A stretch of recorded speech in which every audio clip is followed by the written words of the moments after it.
"Who would marry that?" said Lavinia Verney, and laughed, the pretty cruel laugh that had been the music of Jane's humiliation since they were girls, and she did not trouble to lower her voice, for the thing she spoke of was only her sister, and her sister did not signify. "Honestly, Mamma, you cannot mean to drag her to the Duke's ball. The scar, the silence, that dreadful patient face, she will only put people off. Leave her at home with her sewing, where she does some good and frightens no one." Who would marry that? She said it in the bright morning room, before the glass in which she was admiring her own undoubted loveliness, and she said it of Jane, her elder sister, who stood quietly by the window with the household mending in her lap and heard every word.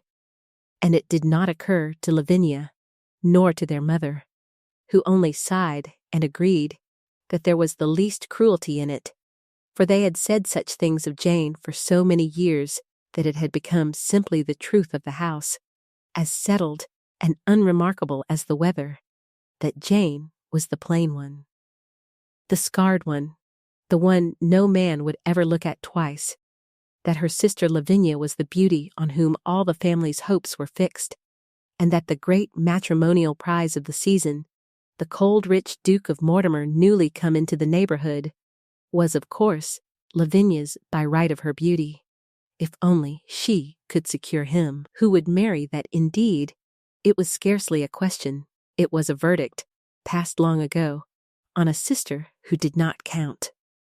And Jane bore it, as she had borne it all her life, with a quiet that her family mistook for dullness, and that was in truth a dignity they had no eyes to see. She did not weep, nor protest, nor let her face betray the small fresh wound the words made on a heart that had taken 1,000 such.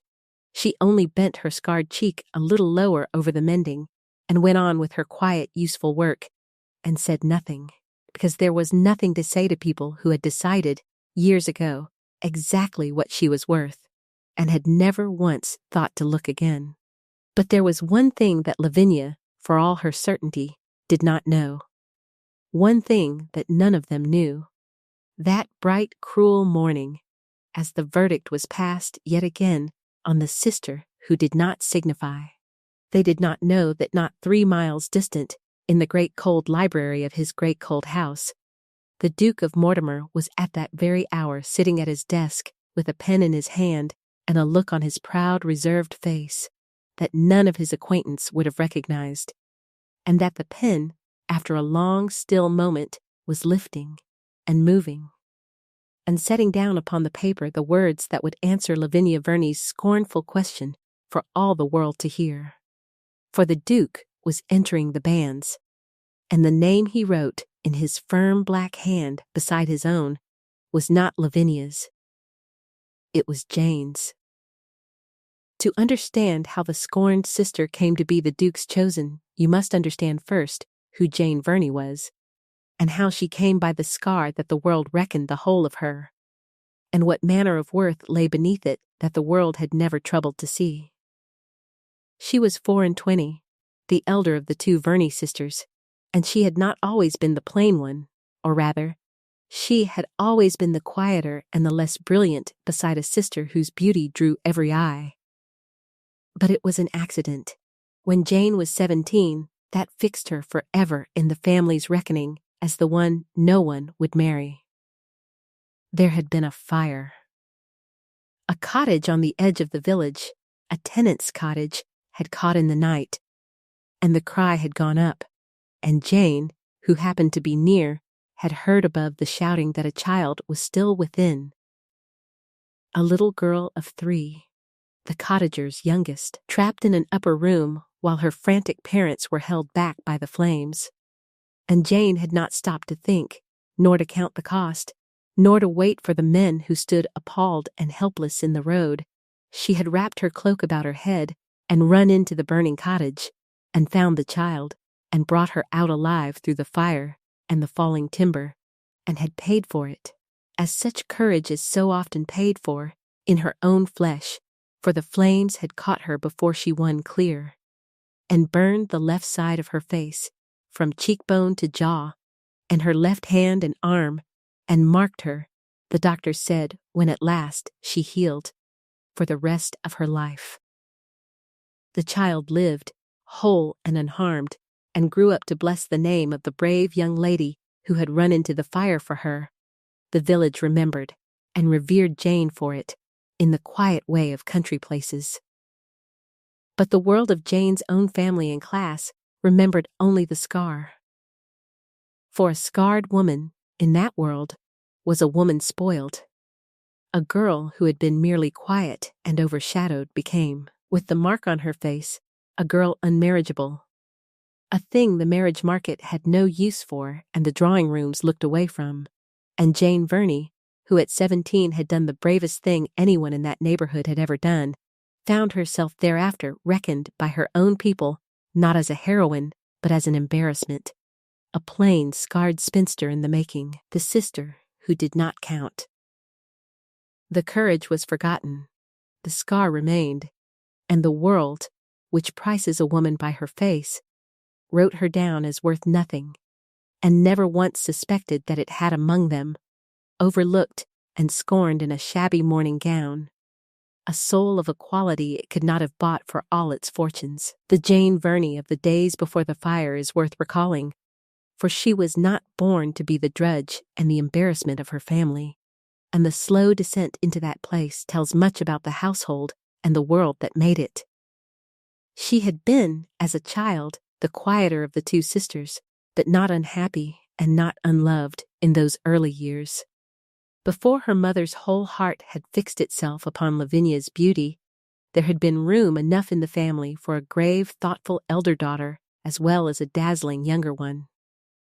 Jane was the clever one, the bookish one, the one who sat with her father in his library and learned to love the things he loved.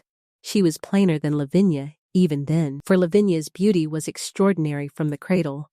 But plainness in a young girl is no great matter, and Jane had her own quiet attractions, a sweetness of expression, a steadiness, a low, pleasant voice, that might, in a kinder world, have won her a happy enough place.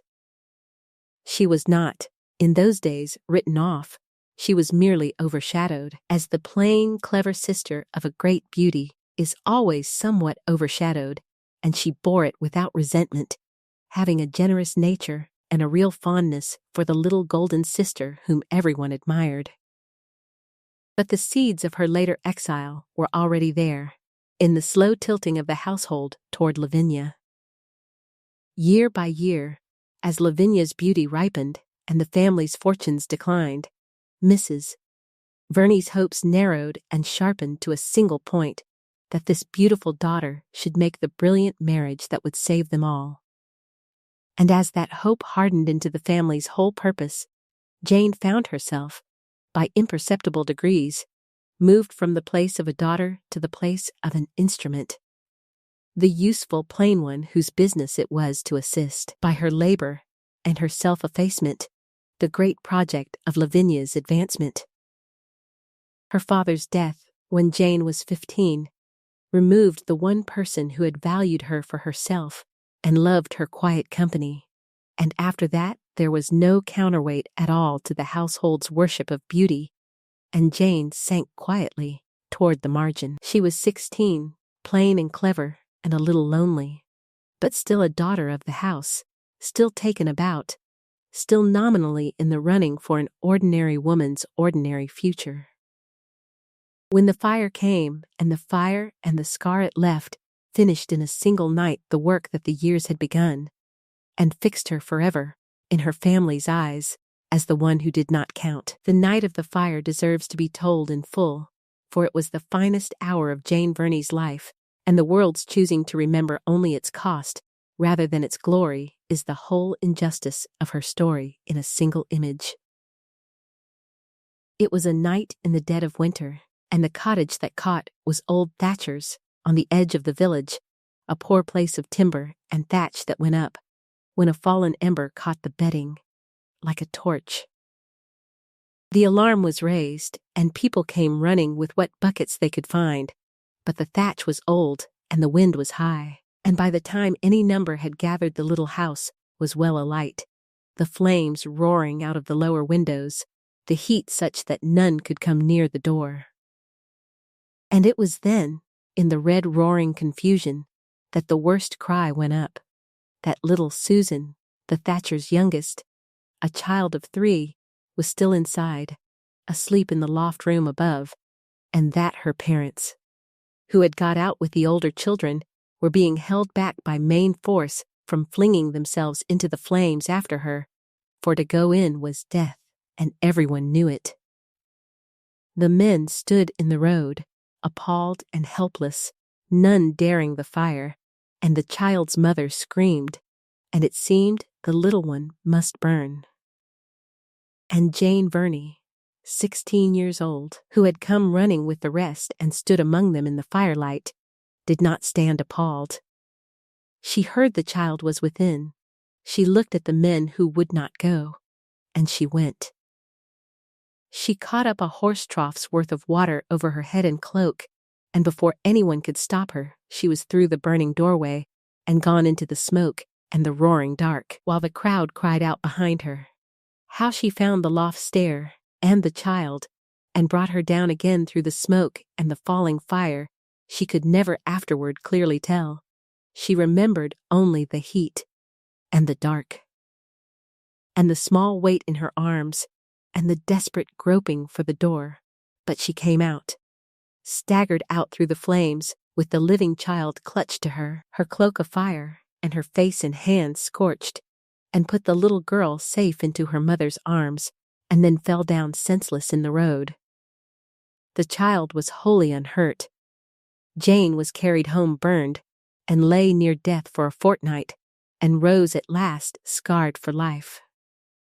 And that night of plain, magnificent courage, when a girl of 16 did what grown men dared not, that was the deed the world chose to forget, remembering, when it looked at her ever after, not the heroine who had walked into the fire, but only the scar the fire had left, as though the mark were a disfigurement and not a medal, a shame and not the proudest thing about her. The whole blindness of the world is in that it looked at Jane Verney and saw a spoiled face, where it might have seen, had it had eyes, the bravest soul in the county. The household in which Jane bore her quiet exile deserves describing, for the family that scorned her was the truest measure of the world's false reckoning, and of what Jane had risen above in keeping her sweetness through it all. The Verneys were a gentry family of good name and declining fortune. The father some years dead, the household ruled now by Mrs. Verney, a handsome, shallow woman whose whole soul was bound up in the single project of marrying her beautiful daughter brilliantly and so restoring the family's consequence.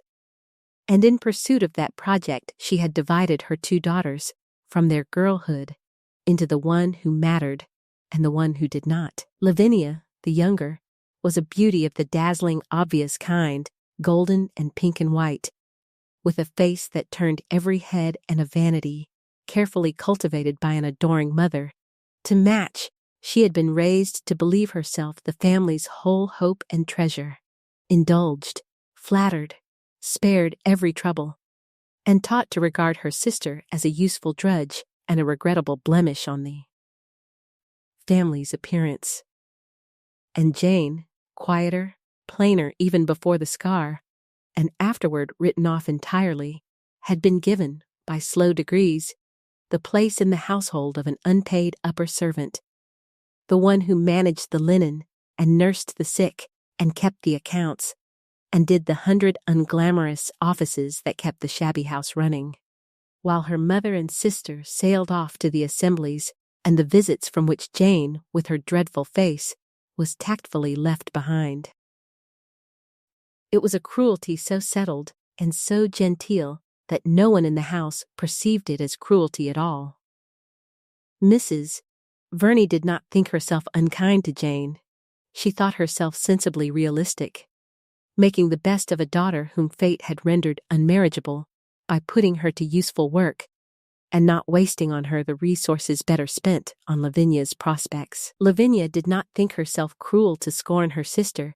She thought herself merely truthful, observing the self-evident fact that Jane was plain and scarred and dull, and that nobody would ever want her. The whole household had simply absorbed, as households do, the world's reckoning of worth by surface, and applied it to its own, prizing the beautiful, useless daughter, scorning the plain, useful one, and never suspecting that it had the values exactly backward, that the daughter it scorned was worth 10 of the daughter it prized, that the quiet, scarred drudge who kept the house and had once run into a fire for a stranger's child was a person of rare and shining worth, and the dazzling beauty a shallow, vain, and rather heartless girl. The world judged by the face, the family judged by the face, and the face was the one thing about either sister that told you nothing true at all.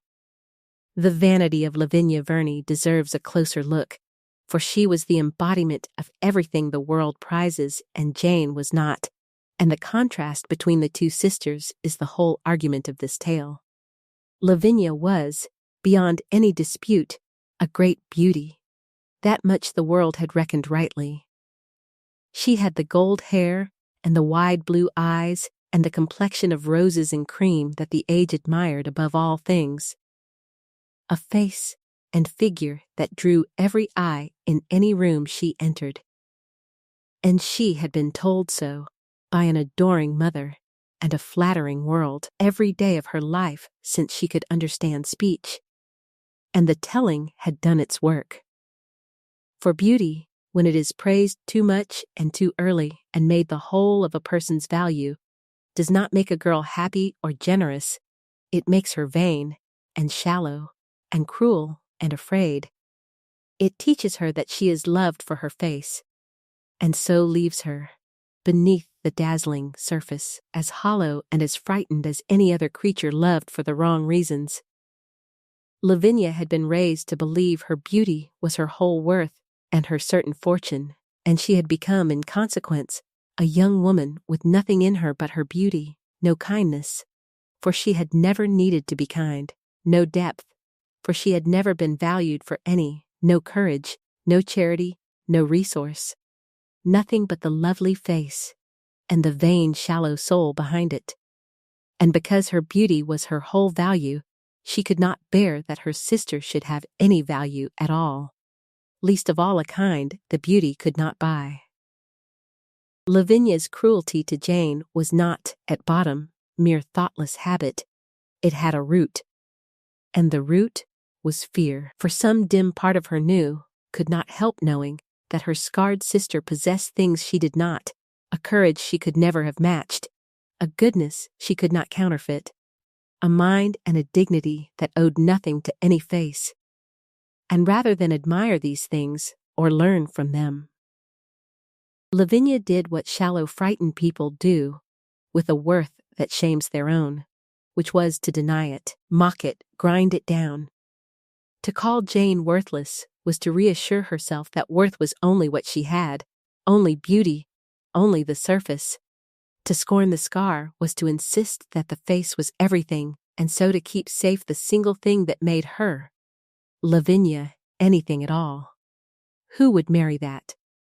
Was not only contempt, it was a kind of frightened spell, an insistence that the world's reckoning, by which Lavinia was everything and Jane nothing, must be the true one, because if it were not, if a scarred, good, brave woman could be worth more than a beautiful, shallow one, then Lavinia's whole foundation crumbled. She scorned her sister, in the end, because she could not afford to see her clearly, and that blindness, the willful blindness of vanity to a worth that rebukes it, was to cost her, at the Duke's ball, the most public humiliation of her life. Mrs.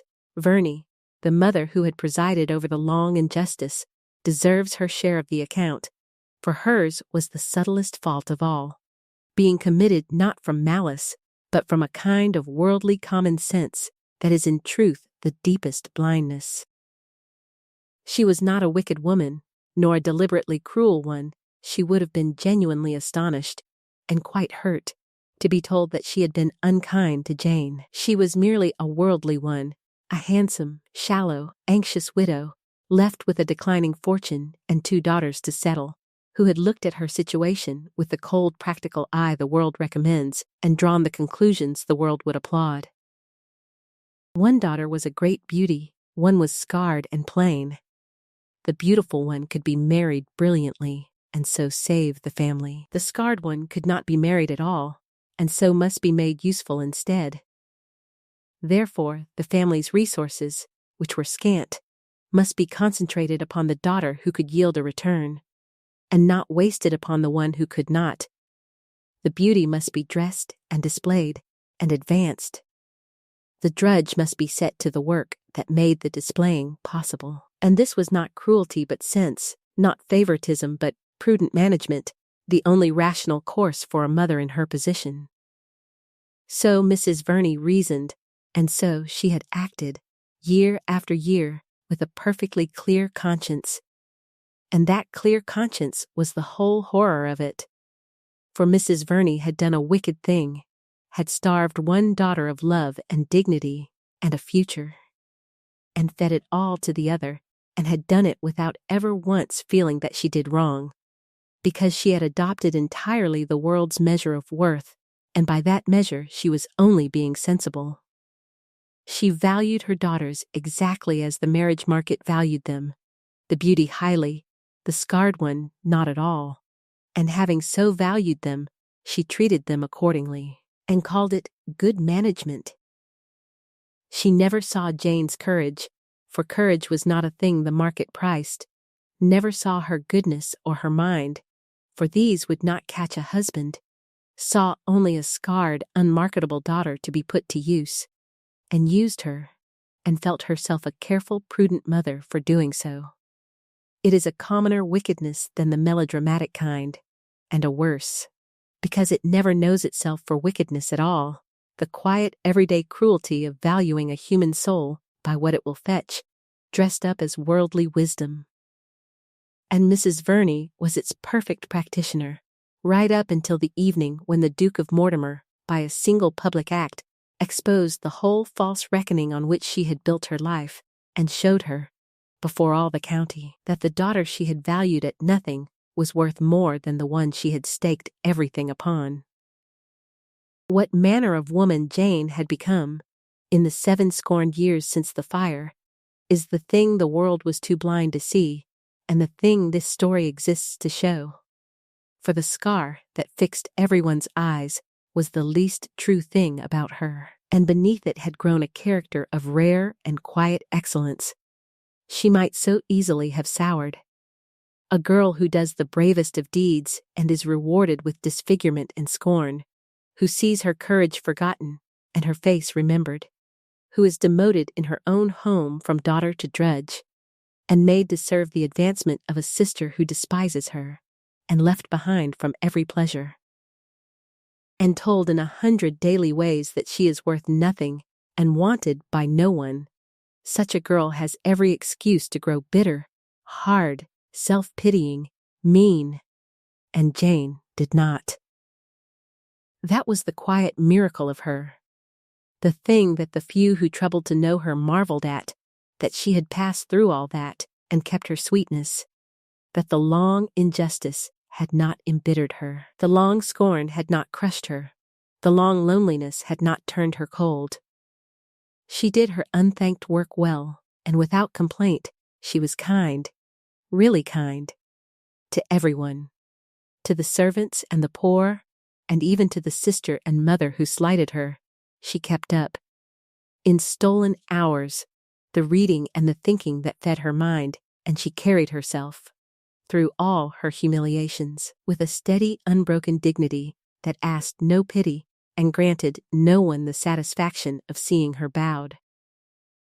It was not that she did not feel the slights, she felt them keenly, with a heart no less tender for being so often wounded.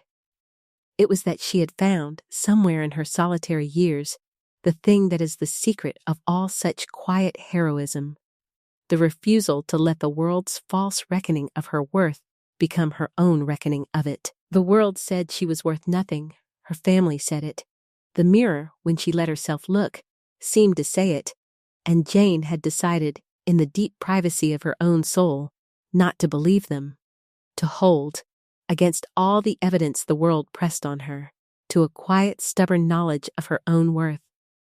Not as the world counted worth, by faces and fortunes, but as she had come to count it, by what one was and what one did. She knew she had run into the fire. She knew she did her work well and was kind.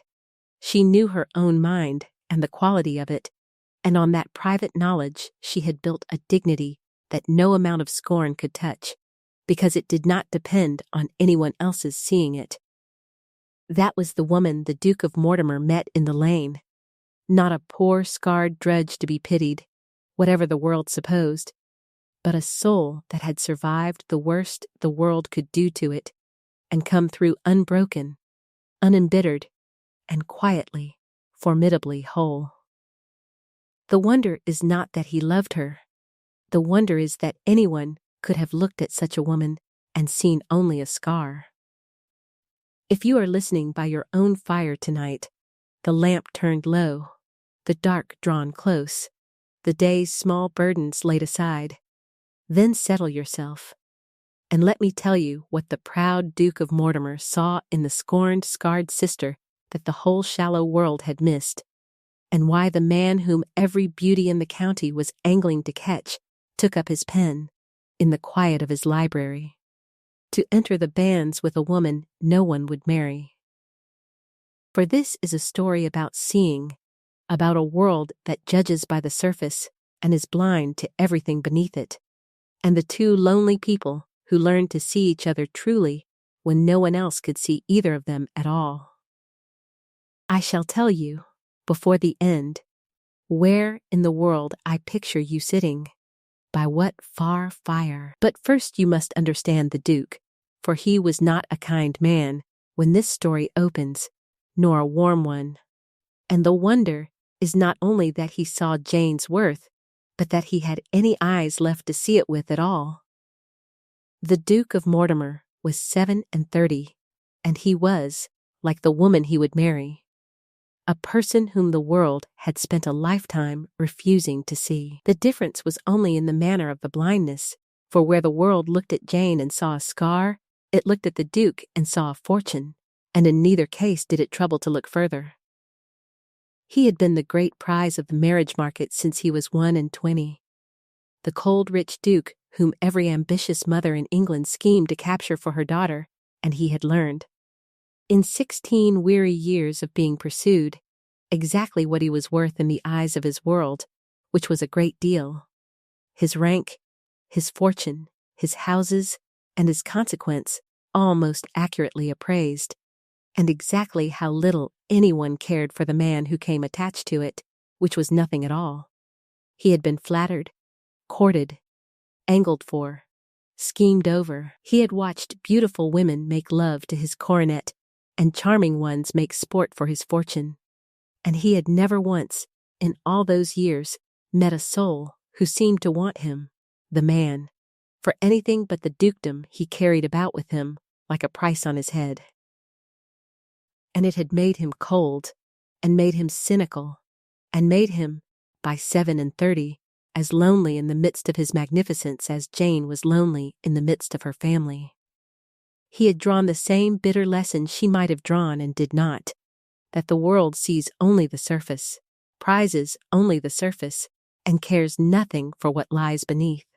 And where Jane had met that lesson with an unbroken sweetness, the Duke had met it with a hard defensive cynicism, a proud cold reserve that held the whole grasping world at arm's length and expected nothing real from anyone. He had come into the neighborhood that season half resigned to doing at last what his rank required, and choosing some suitable, well-born beauty to be his duchess. For he must marry sometime, and one cold conventional match seemed to him as good as another, since love was a thing he had long since ceased to believe any woman would ever feel for him rather than for his fortune. That was the man who came to the county, rich, proud, weary, cynical, armored against a world that wanted only his money, and never dreaming that he was about to meet, in the most overlooked woman in it, the one person who would want nothing of his at all. The Duke's loneliness, the wound that matched Jane's own, deserves its fuller telling, for without it his choosing of her is only a pretty surprise, and with it the whole story becomes what it truly is, the meeting of two people whom the world had refused, in opposite ways, to see. He had been a warm enough boy, once, before the world taught him otherwise. But he had succeeded to the dukedom at 21, on his father's death, and from that day the warmth had been schooled out of him by the cold lesson of his own value. For he had discovered, with the swift bitter clarity of a sensitive young man, exactly what his accession meant, that he was no longer a person, but a prize, that the friends who had liked the boy now courted the Duke, that the women who smiled on him smiled on his fortune, that every face turned toward him with admiration was in truth turned toward his rank, his houses, his money, and would have turned as readily toward any other man who happened to carry the same. He was, he found, the most sought-after man in England and the least known, pursued by everyone and seen by no one, valued, with perfect precision, at the exact figure of his fortune, and at nothing besides. And the discovery had frozen something in him. A man can bear to be hated for himself.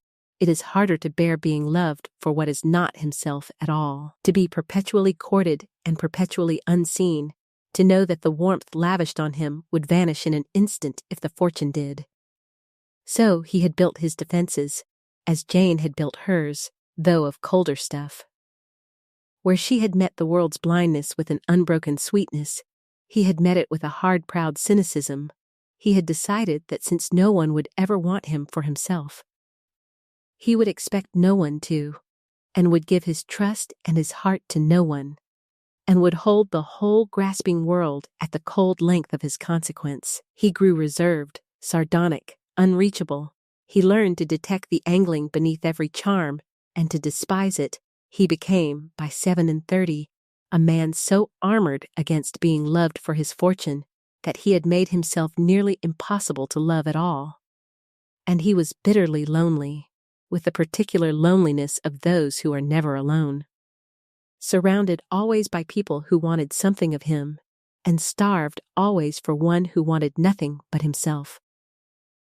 He had given up hope of ever finding such a person, had concluded that his rank made it impossible, that the coronet would always stand between him and any honest affection, and had resigned himself, wearily, to a life and a marriage without love, as the price of being a duke. That was the frozen, lonely man who rode down a gray lane one afternoon and was helped with his horse by a scarred woman who did not know him from any other gentleman, and who felt, in that small, unrecognizing kindness, the first thaw of a hope he had thought long dead. The Duke's coming into the neighborhood set the whole county in a flutter, and nowhere more than in the Verney household, where Mrs. Verney and Lavinia laid their plans for his capture with the single-minded zeal of generals before a campaign.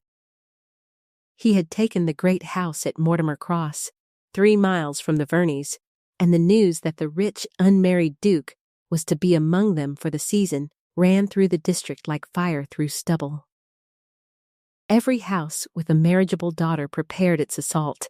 Every mother polished her schemes, and the assemblies and dinners and morning calls of that autumn became, beneath their pleasant surface, a single concerted hunt, with the Duke of Mortimer as the quarry.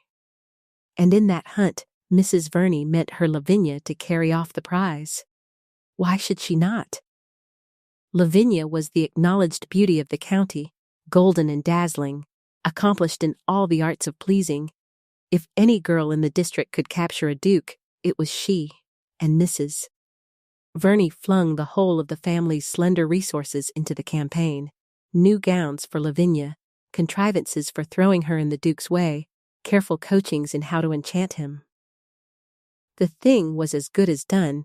In their confident reckoning, it wanted only opportunity, and the Duke's eyes, once they fell on Lavinia, would do the rest. As for Jane, she had no part in these plans except as their unpaid instrument, the one who altered the gowns and dressed Lavinia's hair and sat up late over the household economies that paid for the campaign, while being herself kept carefully in the background, out of sight of the Duke and everyone else, lest her dreadful face should somehow reflect badly on her dazzling sister. It was taken entirely for granted that Jane could have no possible interest in the Duke's coming, beyond her duty of helping to secure him for Lavinia. The idea that the Duke might ever so much as notice the scarred elder sister, let alone prefer her, was so absurd that it never crossed a single mind in the house. And so Jane went quietly about her work of furthering her sister's siege upon the Duke's heart, asking nothing, expecting nothing. Having long ago put away any thought that the great events of the world, the balls, and the courtships, and the marriages, could ever have anything to do with her, and neither she nor anyone else suspected that the campaign so carefully laid was about to go very strangely awry, and that the Duke of Mortimer, when at last he came among them, would prove to have eyes that saw something quite different from what the whole county had arranged for him to see. The campaign that Mrs. Verney and Lavinia waged for the Duke's hand in those first weeks deserves recording for its blind confidence, since it is the dark comedy against which Jane's quiet triumph would be played. They went about it with the thoroughness of people who cannot conceive of failure. Lavinia must be everywhere the Duke might be.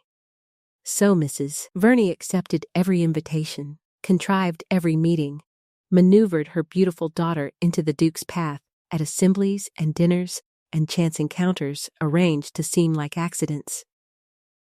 Lavinia must outshine every rival, so the family's last resources were poured into gowns and ribbons and a smart new bonnet. Debts cheerfully incurred against the certainty of the coming alliance. Lavinia must display her accomplishments, so there were musical evenings at which she sang, and card parties at which she sparkled, and 100 careful exhibitions of her beauty and her charm, all aimed like guns at the single target of the Duke's heart.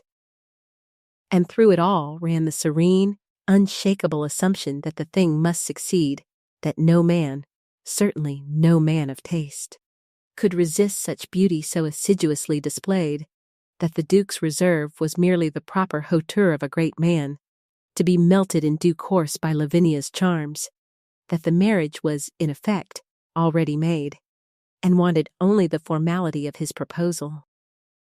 What gave the comedy its edge was their complete blindness to the fact that the campaign was failing. For the Duke, far from being captivated, was bored to the edge of rudeness by Lavinia's displayed perfections. He had spent 16 years among beautiful, accomplished women angling for him, and could detect the angling beneath Lavinia's every glance and smile, and was wearied by her exactly as he had been wearied by 100 such before her. The very assiduity of the pursuit repelled him. The more openly Lavinia threw herself at him, the more plainly he saw in her the same shallow fortune-hunting he had fled all his life, and the colder he grew. But the Verneys, blinded by their own certainty, read his coldness as reserve, his boredom as dignity, his every civil nothing as encouragement. They saw what they expected to see, a great man being slowly won, and never once suspected the truth, which was that while they labored to throw the beauty in his way, the Duke's heart was quietly going out, in the gray lanes they never thought to watch, to the scarred sister they had left at home with the mending. They were winning, they were sure, the campaign for the Duke, and all the while the Duke was being won by someone they had not even entered in the lists. The Duke met Jane before ever he met Lavinia, and the manner of it was the beginning of everything, for he met her not as a duke meets a marriageable girl, with all the false bright machinery of the hunt in motion, but as one tired human being chances upon another in an unguarded moment, and saw, in that moment, the thing the machinery was designed to hide. It happened by accident, on a gray afternoon, in the lane between Mortimer Cross and the village. The Duke, riding alone, came upon a young woman walking, plainly dressed, a basket on her arm. going about some errand of charity. For the basket was full of the things one carries to the sick, and as he passed, his horse, startled by something in the hedge, shied and very nearly came down. And the young woman, instead of shrieking or fleeing as he might have expected, stepped quickly and calmly to the bridle and helped him steady the frightened animal. With a quiet competence and a complete absence of fuss that struck him at once.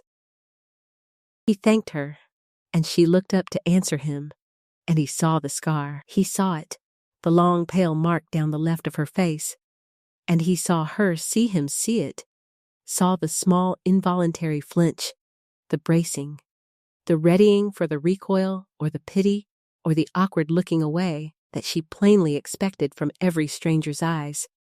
And he saw, too, something he did not expect, which was that she did not cringe nor apologize for her face, but met his gaze.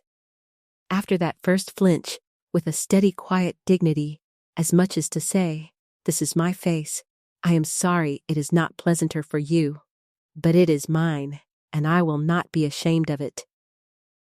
And the Duke of Mortimer, who had spent 16 years being looked at by women who saw only his coronet, found himself, in the grey lane, looking at a woman who plainly had not the faintest idea who he was, for she had not recognized him, took him for some ordinary gentleman riding by, and treated him, in consequence, with exactly the unforced natural courtesy she would have shown anyone, no more and no less.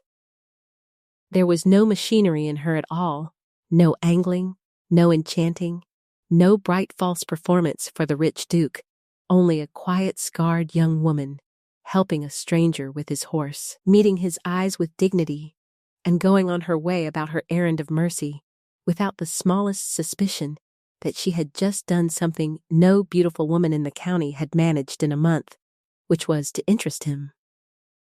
He rode on, oddly arrested, and he could not, for the rest of that day, put out of his mind the steady, dignified eyes that had met his above the scar, nor the strange, refreshing sense of having been, for a few minutes in a grey lane, simply a man helped by a kind stranger, and not a fortune being appraised. The Duke's reflections in the days after that first meeting in the lane, before he had even learned her name, deserve recording. For they show the exact moment a frozen heart began, against all its long habit, to thaw. He had ridden home from the grey lane oddly unsettled, and the unsettlement would not leave him. He was a man who had trained himself, over many years, to feel little and expect less, and here he was, distracted past all reason by a 5-minute encounter with a scarred stranger whose name he did not know. He told himself it was nothing, a chance meeting, a kindness with a horse, a plain woman in a lane, and found that telling himself so did no good at all, for the image would not be dismissed, the steady, dignified eyes meeting his above the scar. The complete absence of any angling or performance, the strange, clean sense he had carried away of having been, for a few minutes, simply a man and not a fortune.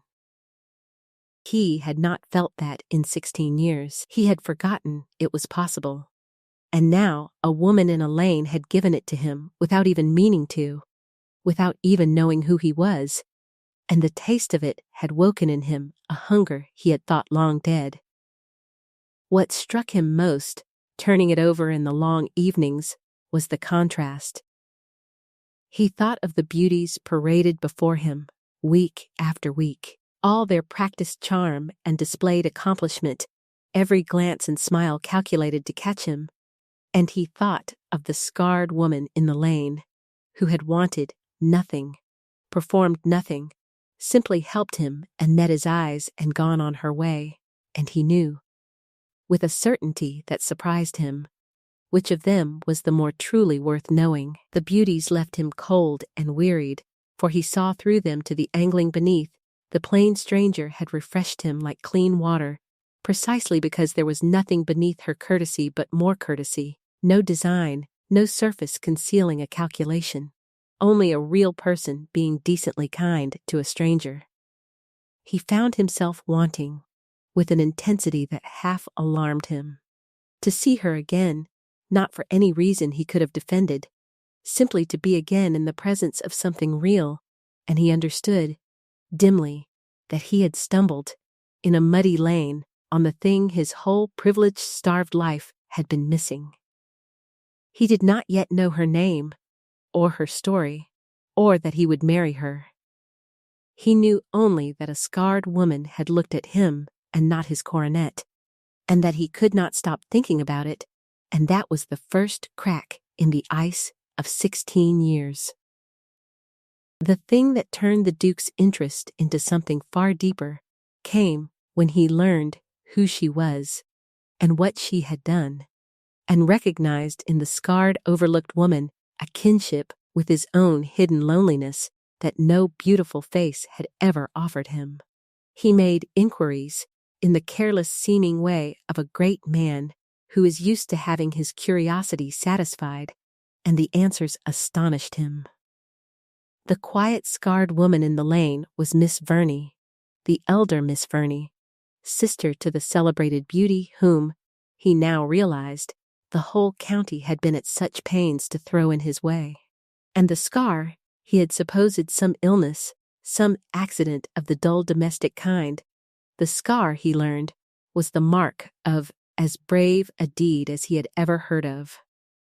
She had run into a burning cottage at 17 and carried a child out of the flames, and been burned doing it, and borne the disfigurement ever since, with the quiet dignity he had glimpsed in the lane. And he learned, too, piecing it together from the talk of the neighborhood, the whole shape of her life since, how the brave deed had been forgotten and the scar remembered, how her own family had written her off as unmarriageable and reduced her to a drudge, how the dazzling sister was prized and the heroic one scorned, how Miss Jane Verney, who had done the one truly fine thing anyone in that county had ever done, was reckoned by her own people worth nothing at all.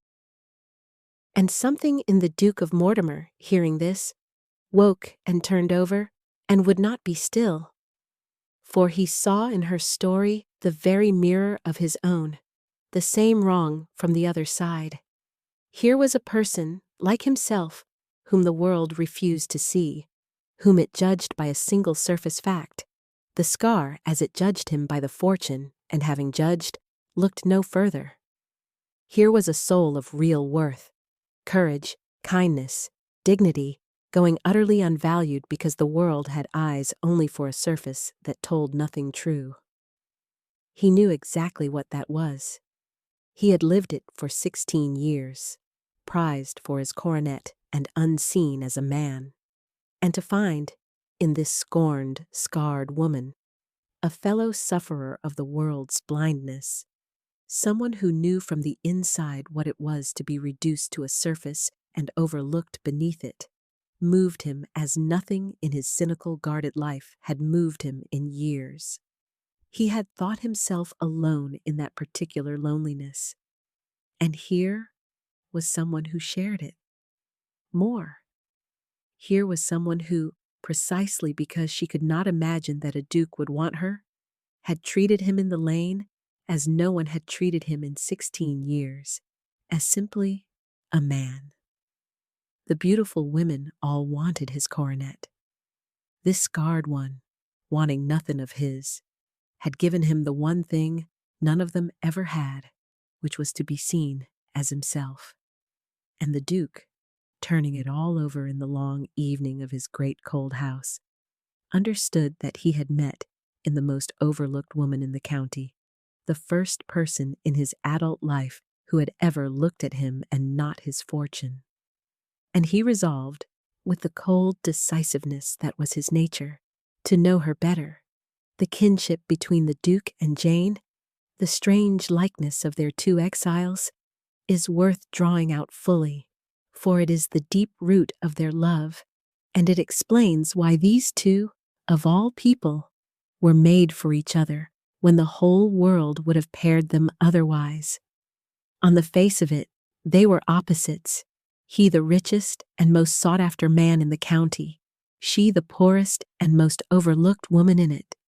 He pursued by everyone, she wanted by no one.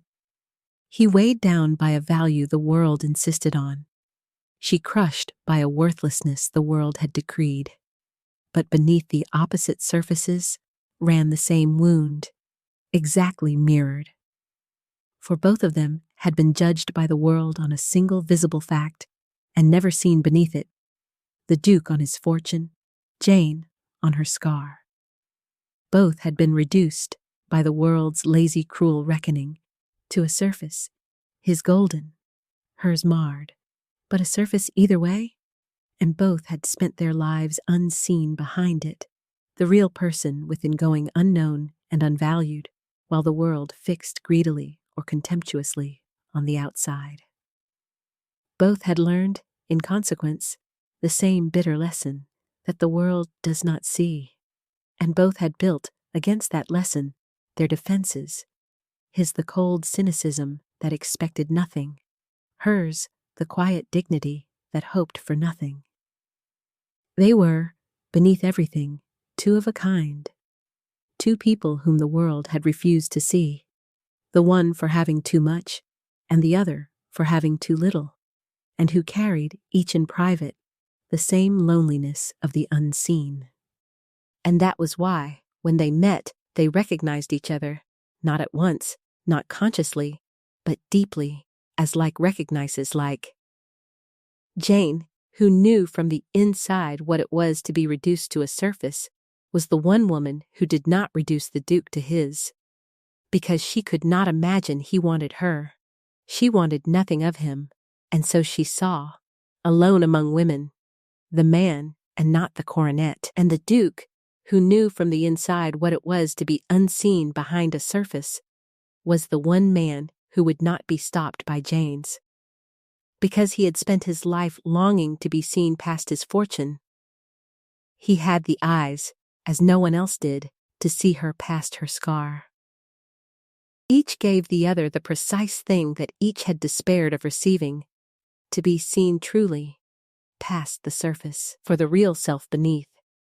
It was not in spite of their opposite exiles that they loved each other, but because of them, the fortune and the scar, the two surfaces that had walled each of them off from all the world, were the very things that fitted them, like two halves of a broken thing, perfectly to one another.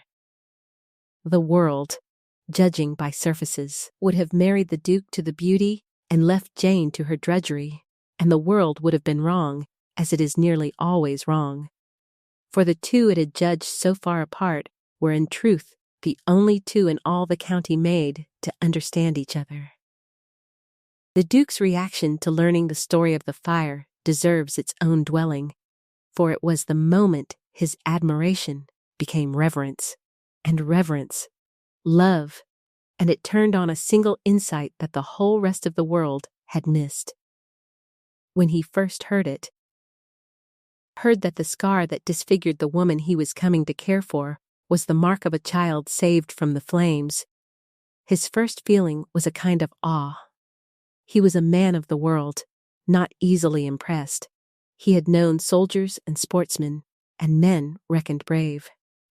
And he knew that what Jane had done at 16 was braver than any of them had ever been called upon to be. To run, unhesitating, into a burning house that grown men dared not enter, for a child not one's own, that was courage of the rarest and purest kind, the kind that does not stop to calculate, that simply acts because a life is at stake, and that this courage had lived in a girl of 16, and that she had paid for it in her own flesh and worn the cost ever since without complaint, filled him with an admiration that bordered on the reverent. But it was the second insight, following hard upon the first, that undid him. For he found himself thinking, the world looks at this woman and sees a ruined face. And it struck him, with the force of a revelation, what a monstrous inversion that was.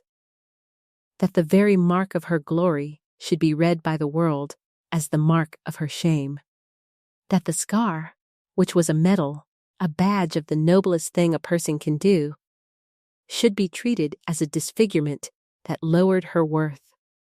that men who had never in their lives done anything half so brave should look down on her, should reckon her unmarriageable, should pity or avoid her, because the proof of her heroism was written on her face. It was the world's blindness in its purest and cruelest form, not merely failing to see a worth, but actively mistaking the very evidence of that worth for its opposite, reading courage as ruin and glory as shame.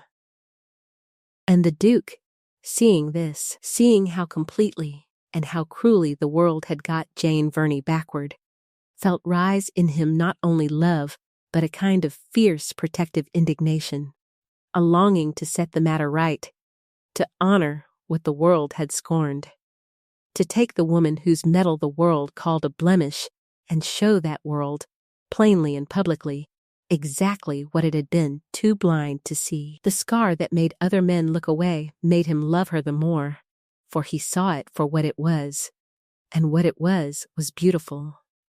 After that, the Duke of Mortimer set himself, with a quiet determination that confounded all the county's expectations, to win the regard of the one woman in it who was not trying to win his. And the courtship that followed was the strangest and the sweetest of his life, conducted half in secret beneath the noses of a family too blinded by their own assumptions to see what was happening before their eyes. He could not court her openly at first, and would not have, for he understood her too well to expose her to the cruel astonishment that any open attention from him would have provoked, and so he found his ways. He fell into the habit of riding out along the lanes where she went on her errands of charity, and falling in with her, as if by chance, and walking his horse beside her while she carried her basket, and in those quiet walks, away from all the bright false machinery of the drawing-rooms, the two lonely people came, by slow degrees, to know each other.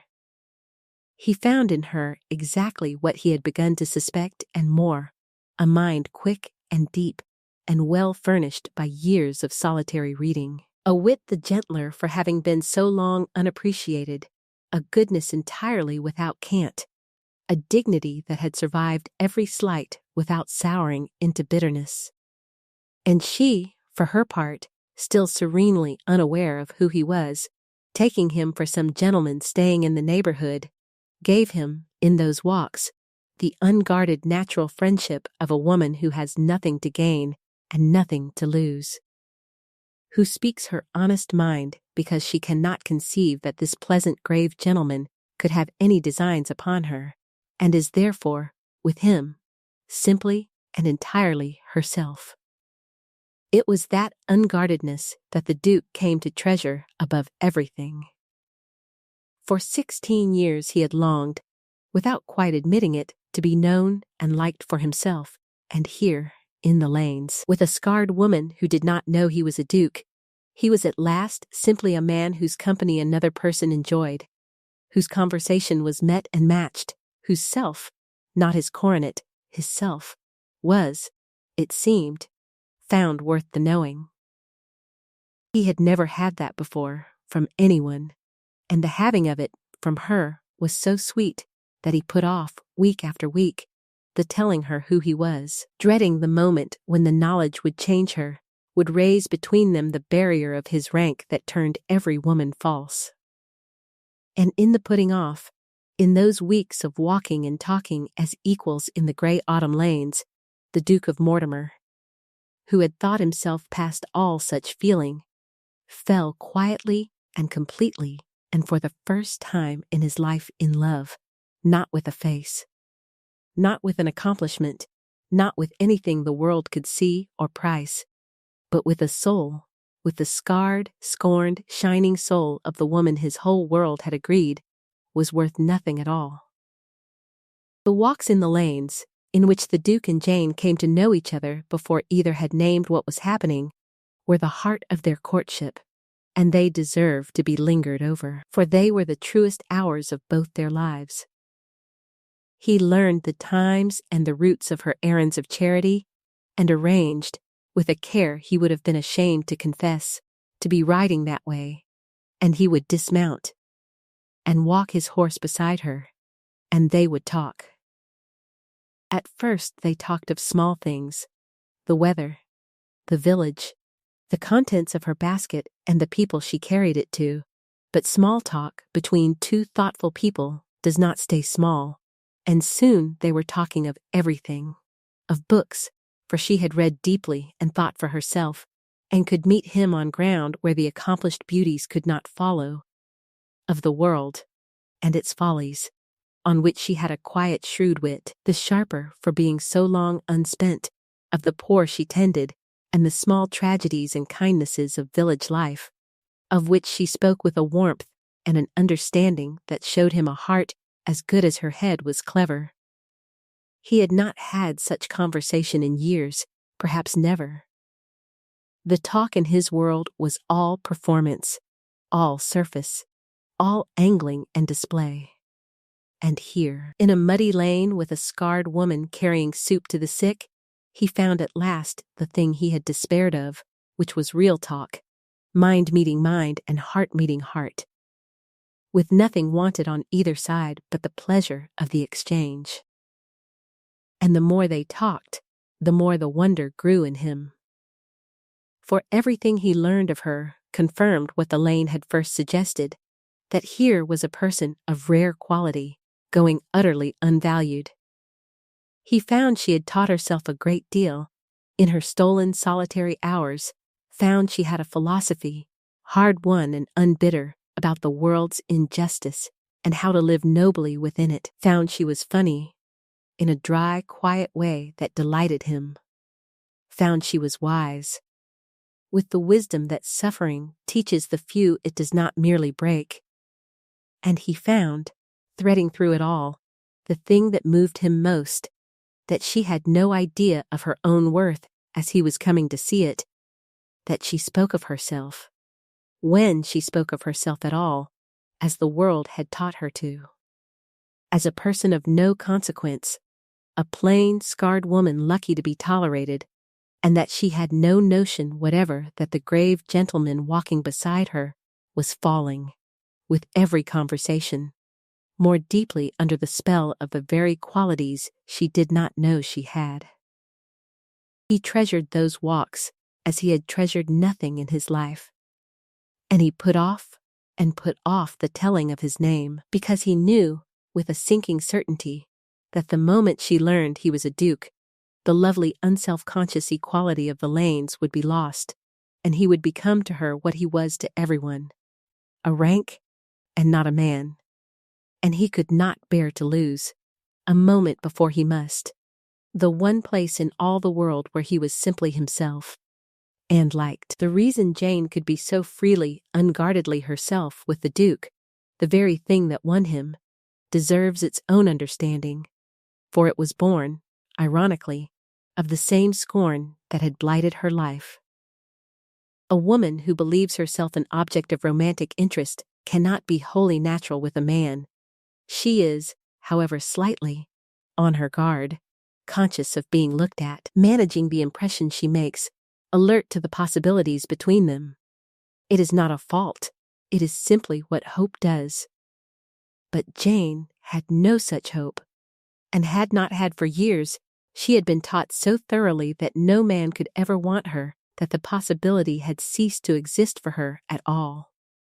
And so, walking with the grave gentleman of the lanes, she was under none of the constraint that hope imposes. She was not managing his impression of her, for she could not conceive that his impression of her signified. She was not guarding her heart, for it had not occurred to her that her heart was in any danger. She was simply, entirely, herself, saying what she truly thought, laughing when she was amused, arguing when she disagreed, with the complete unself-conscious freedom of a person who believes nothing is at stake. She talked to him as she might have talked to a brother, or to a wise friend met by chance, openly, honestly, with no veil and no performance, because she had no reason to suppose any veil was wanted.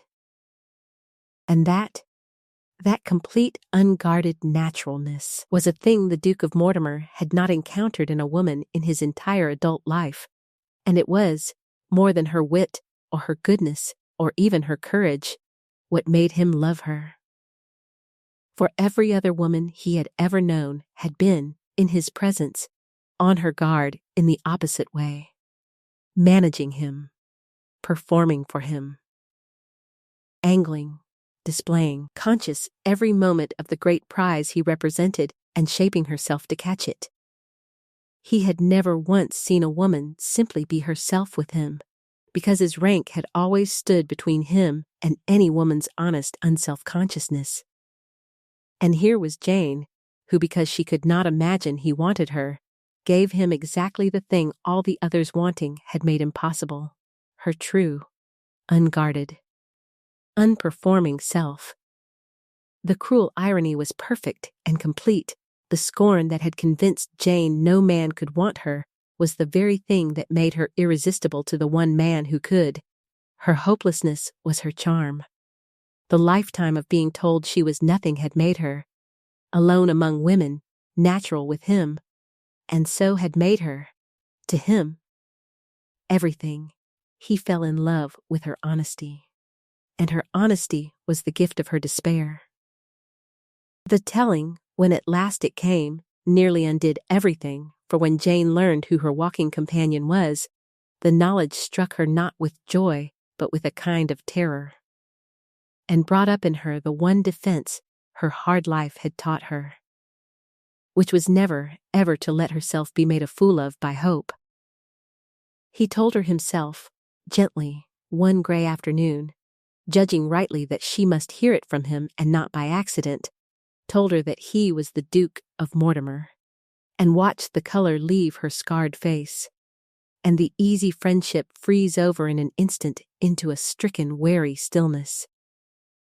For Jane, who had been so happily, unguardedly herself with the pleasant, grave gentleman of the lanes, understood in a sickening rush exactly what it meant that he was the Duke, understood that she had been walking and talking and laughing as an equal with the very man her sister was scheming to marry, the great prize, the cold, rich Duke, whom she, the scarred drudge, had no more business being easy with than the moon.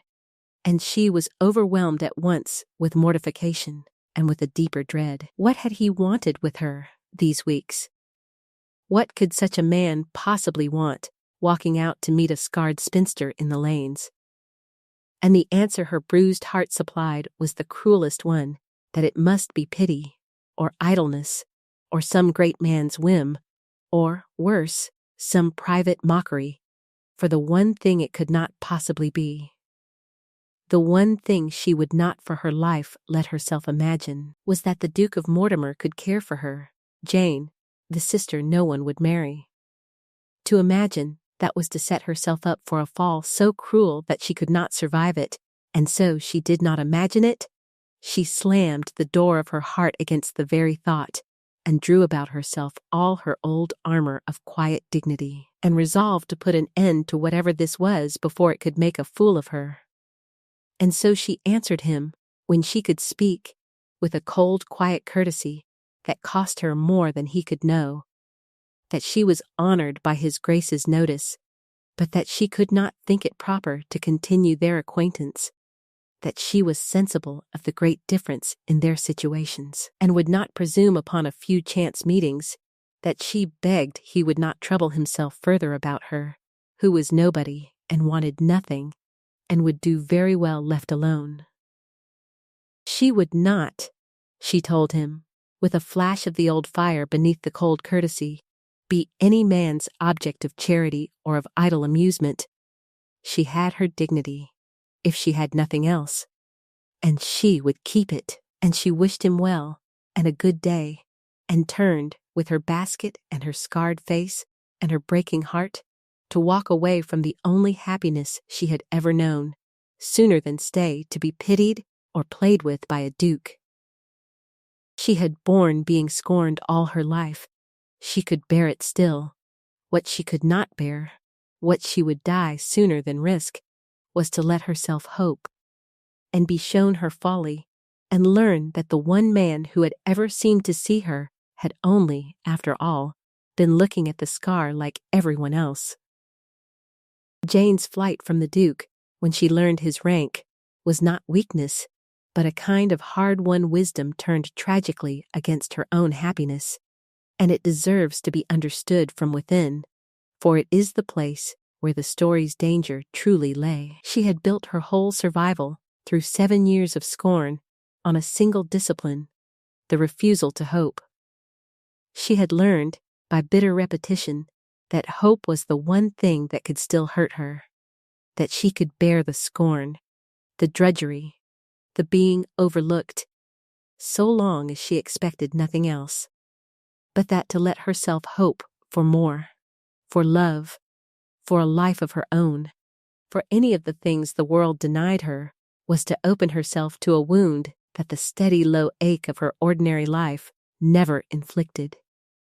So she had schooled herself, deliberately and at great cost, to want nothing, expect nothing, hope for nothing. To take what small contentments her life offered and never reach beyond them.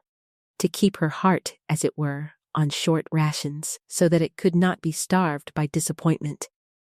It was a hard wisdom, and it had kept her sane and whole through years that might have broken a softer soul. And it was exactly this wisdom that rose up, the moment she learned the gentleman of the lanes was the Duke, and ordered her to flee. For to learn he was the Duke was to be confronted with the one temptation her discipline could not survive, the temptation to hope for the impossible. If he were an ordinary gentleman, his attentions might have meant something an ordinary scarred woman could dare to hope for. But a Duke, the great prize, the man her sister schemed for, the man whom every beauty in England wanted, a Duke could not possibly mean anything by walking with her that she could safely hope was love.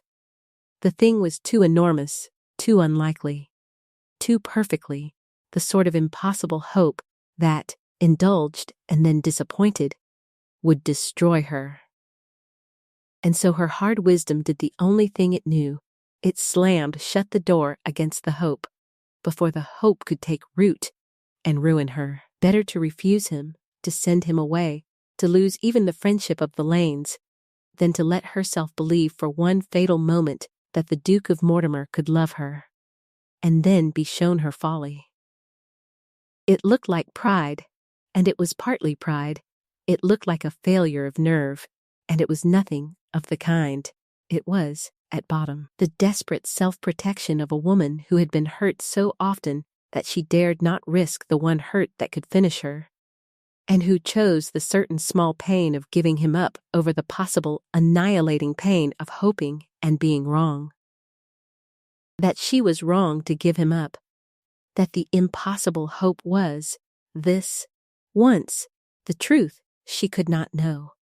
And so she fled the best thing in her life, not from weakness, but from the very strength that had kept her standing all those years. What the Duke did then revealed how far the cold, cynical man had come, and how completely he had ceased to be the proud creature who had entered the county half resigned to a loveless match.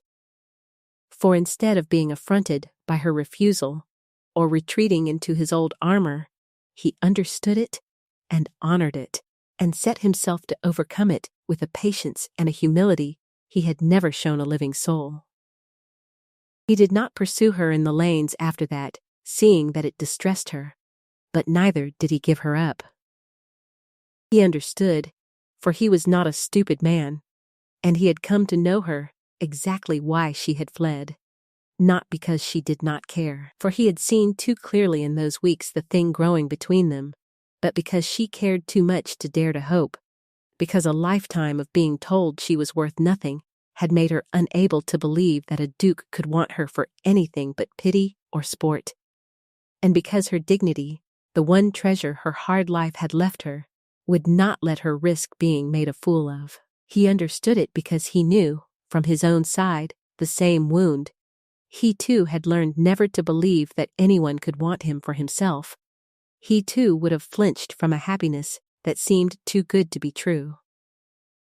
And so he did the only thing that could answer such a fear, which was to prove himself, slowly, steadily, unmistakably, in earnest. He went to work to convince her, by every honorable means, that his love was real and was for her. He wrote to her grave, plain, honest letters that spoke not a word of pity nor of rank, but only of what he had found in her and what he felt. Letters that laid his own loneliness bare and named the kinship between them. That told her she was the first person in 16 years who had ever seen him and not his coronet, and that he had no more wish to be loved for his dukedom than she had to be pitied for her scar, and that what he wanted of her was the very thing she had given him unknowing in the lanes, which was to be met as a man by a woman who wanted nothing of him but himself. He enlisted, too, the one ally who could vouch for him past all her doubt, for he had by now told the whole of it to his aunt, the formidable old Dowager Countess of Bransby, who had come to keep his house for the season, and who, on being told that her cynical nephew had lost his heart at last to a scarred drudge the county scorned, had demanded to meet the girl and had gone to see her, and had come away, that sharp old woman who had dismissed 100 beauties, entirely conquered, declaring Jane Verney the only young woman of sense and worth she had met in 20 years, and her nephew a great deal cleverer than she had given him credit for. Between the Duke's honest letters and the old Countess's brisk championing, the wall of Jane's disbelief began, despite all her resolve, to crack, and she began, against her every effort not to let herself wonder whether the impossible thing might, after all, be true. The Duke's letters to Jane, in the weeks after she had refused him, deserve their own remembering, for they were the patient instrument of her conquest, and they show the cold, proud man humbled into an honesty he had never offered anyone. He could not see her, for she had asked him not to, and he was too much a gentleman and too truly in love to force his presence on her against her wish. But he could write, and write he did, with a steady devotion that wore down her defenses as no pursuit could have done. They were not love letters of the ordinary kind, full of raptures and flattery. He knew her too well for that. Knew that raptures would only confirm her fear that he was a great man amusing himself, and that flattery of her person would ring false against the scar she could not forget. They were, instead, letters of the plainest and most disarming honesty, in which the Duke of Mortimer, who had spent 16 years hiding behind his cold reserve, laid himself bare to a scarred woman who had refused him, because he had judged, rightly, that only complete honesty could reach her. He wrote to her of himself, of the loneliness of his life, the long, bitter knowledge of being wanted for his fortune and never for himself, the freezing of his heart, the despair of ever being truly seen, things he had never told a living soul, set down plainly for her, so that she should understand that he came to her not as a great man condescending, but as a lonely one reaching out to the one person who had ever seen him. He wrote to her of herself, not of her looks, but of her mind and her courage and her goodness, naming with a precise and unflattering accuracy the things he had come to love, so that she should know it was the real Jane he wanted, and not some pitiable invention. He wrote of the kinship between them, the strange likeness of their two exiles, his behind a fortune and hers behind a scar, two souls the world had refused in opposite ways to see, who had found in each other the seeing they had both despaired of. And he wrote, again and again, the thing she most needed and least believed, that he did not pity her, could not pity her, since he honored her too much for pity, that he wanted no charity bride and offered no charity match, but asked, as one equal of another, for the hand of the woman he loved and respected above any he had ever known. The letters came, week after week, grave and honest and unanswerable, and Jane, reading them alone in her little room, felt the hard discipline of hopelessness that had armored her for 7 years begin, against all her will, to give way before the steady pressure of a love too honest to be doubted. The Dowager Countess of Bransby, the Duke's aunt, who became Jane's unexpected champion, deserves a proper introduction, for she was the one person of the Duke's world who saw Jane truly from the first, and her championing was worth more than a dozen lovers' protestations. She was the Duke's aunt, his late father's sister, a widow of 70, and one of those alarming old women whom age and rank and a long, sharp tongue have rendered perfectly indifferent to everyone's opinion but their own. She had come to keep her nephew's house for the season, partly from family duty, partly from a frank curiosity about whether the cold creature would at last bester himself to marry, and she had watched the whole campaign of the county's beauties upon him with the sardonic relish of a connoisseur of folly. She was not easily pleased, the old countess. She had seen 70 years of the world and had a withering contempt for most of what it admired, beauty and fortune and fashion, and all the shallow currency by which it reckoned worth. And she had dismissed, one after another, every celebrated belle paraded before her nephew, with some devastating epigram on the emptiness beneath the pretty face. When she heard that Frederick, for so she called the Duke, having known him in petticoats, had lost his heart at last, and lost it not to any of the beauties but to a scarred drudge the county scorned, her first reaction was a bark of delighted laughter, and her second was an imperious demand to be taken to inspect the phenomenon at once. And the inspection conquered her utterly.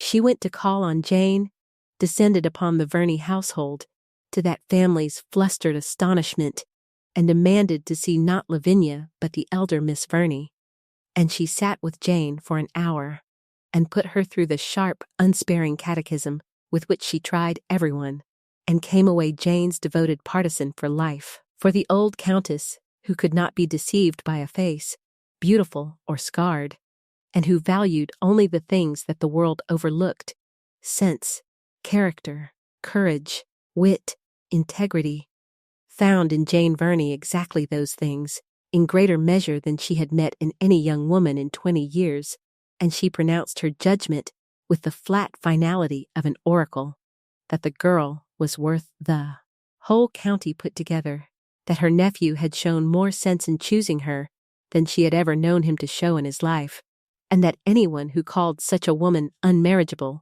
was a fool not fit to black her boots. And having pronounced it, she set the whole weight of her formidable consequence behind the match, championed Jane to the Duke and to the world, and prepared, with grim anticipation, to enjoy the discomfiture of the shallow county when it should learn whom the Duke of Mortimer had chosen. She was, in short, exactly the ally Jane needed and had never had, a person of unquestioned authority who saw her clearly and said so, loudly, to anyone who would listen. What it cost Jane to read those letters, and how they broke down by slow degrees the discipline of hopelessness that had kept her safe so long, deserves to be told from her side, for it was a quiet inward struggle as real as any battle. The first letter she had almost not opened, and had meant, when she did, to return unanswered, for to correspond with a duke who had walked with her in the lanes was exactly the sort of folly her hard wisdom forbade. But she had read it, telling herself she would read it only once, only to know what he could possibly want, and it had undone her careful resolve in a way she had not expected. Because it was not at all the letter she had braced herself to refuse. She had armored herself against flattery, against rapture, against the great man's condescension, and the letter contained none of these. It contained, instead, a plain and naked honesty that she had no armor against. A man writing to her of his own loneliness, his own long experience of being unseen, in words so true and so unguarded that she could not read them as a great man's idle game, could not dismiss them as pity, could only recognize in them, with a strange catch at the heart, a fellow sufferer speaking to her across the gulf of their two exiles. And so she read the next, and the next, told herself each time it would be the last, and each time read the one that followed, and felt, with a mixture of terror and a hope she fought down with all her might, the long wall of her disbelief beginning to give. For the letters did the one thing that could reach her, they were too honest to doubt. A man bent on flattery she could have disbelieved. A man amusing himself she could have despised. But a man laying his own wounds bare, naming her qualities with an accuracy no flatterer would trouble to find, telling her plainly that he wanted not her gratitude, but herself, and that he of all men could never pity her. Such a man she could not, however hard she tried, dismiss. She wanted to dismiss him. Her whole hard-won wisdom screamed at her to dismiss him, to slam the door, to refuse the deadly hope. But the letters came, week after week, patient and honest and unanswerable, and the hope she had forbidden herself for 7 years crept in, despite her, through the cracks his honesty had made, and Jane Verney found herself, against all her resolve and all her terror, beginning to believe the impossible thing, that a man had seen her, truly seen her, and wanted her, the real her, scar and soul and all. Lavinia's mounting certainty in the days before the ball, and the cruelty it bred, deserve recording, for they set the height from which her fall would come, and they show the vain heart at its blindest, just before the truth broke upon it. As the Duke's ball approached, Lavinia's confidence swelled to the point of intoxication.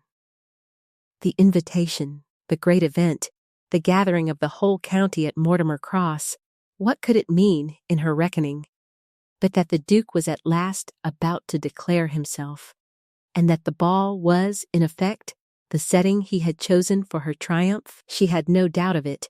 She and her mother spoke of it openly, planned her gown and her entrance, and her conduct of the great evening as one plans a coronation, and Lavinia moved through those last days in a glow of anticipated victory. Already in her own mind, the Duchess of Mortimer.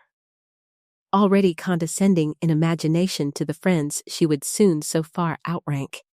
And the nearer her supposed triumph came, the more unbearable she found the small reminders of her sister's existence, and the crueler she grew. For Jane, in those days, was quieter even than usual, with a strange stillness about her that Lavinia, blind to its cause, found merely irritating. And Lavinia, full of her own glory, took to needling and slighting her sister with a fresh edge, as if to set off her own dazzling fortune the more brightly against Jane's dim nothingness. It was in this mood, and these days, that she said the words that open this story, and many like them. Who would marry that?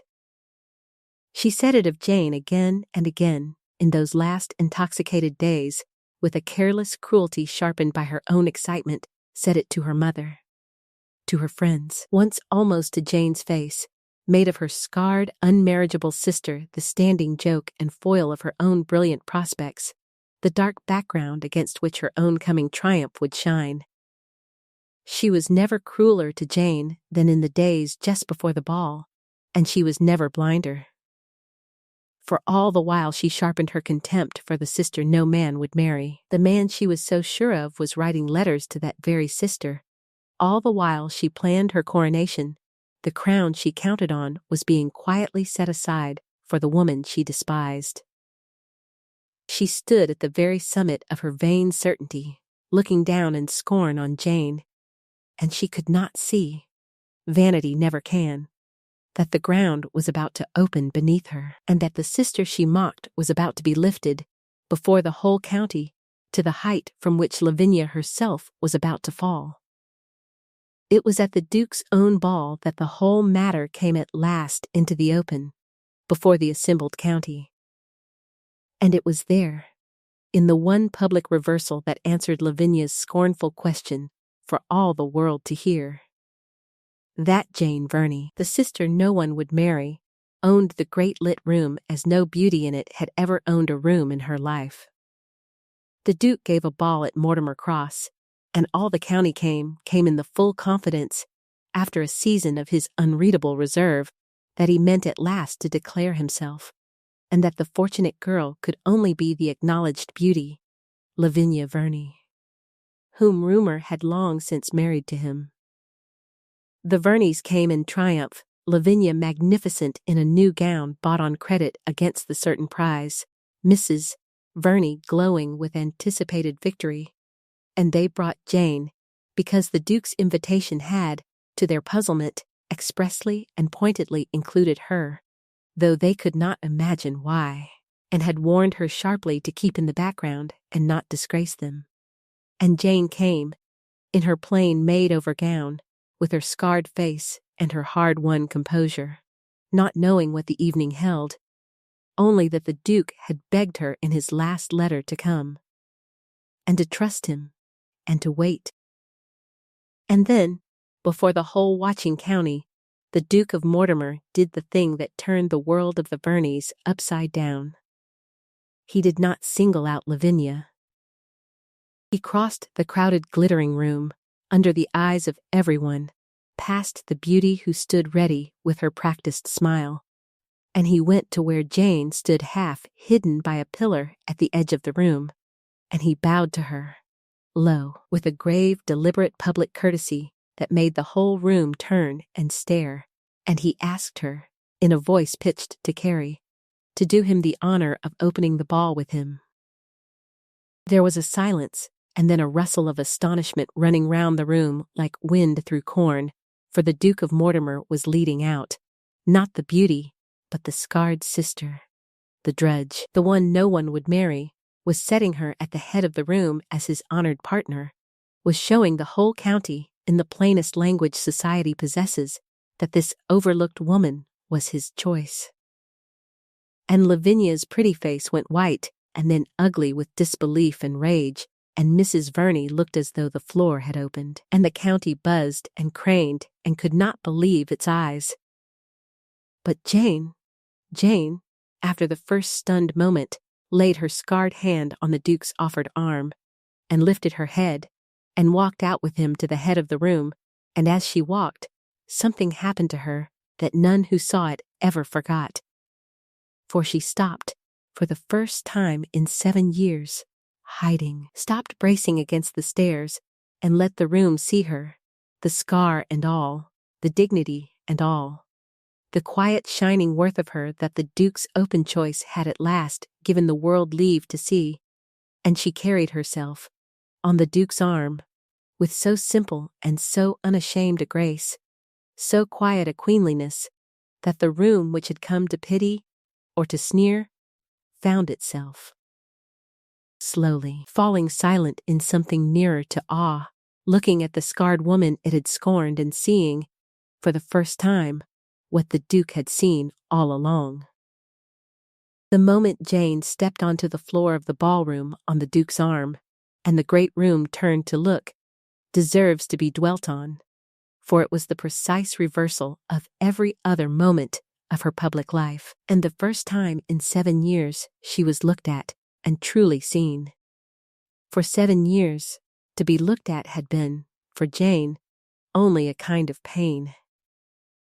Every stranger's glance had been a small ordeal, the flick of the eyes to the scar, the swift recoil or the careful pity or the awkward sliding away, the being seen only as a disfigurement and never as a person. She had learned to keep to the background, to spare herself and others the discomfort of her face, had learned to move through the world half hidden, braced always against the next reaction, had come to think of being looked at as something to be endured and minimized, never as anything but a reminder of what the world saw when it saw her.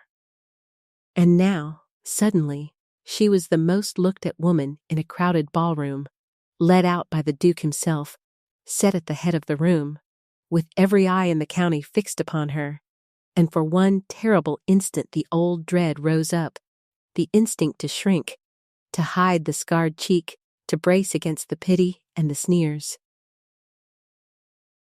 And then, something happened that had never happened before. She did not shrink, for she felt, through the arm beneath her hand, the steady devotion of the man beside her, saw.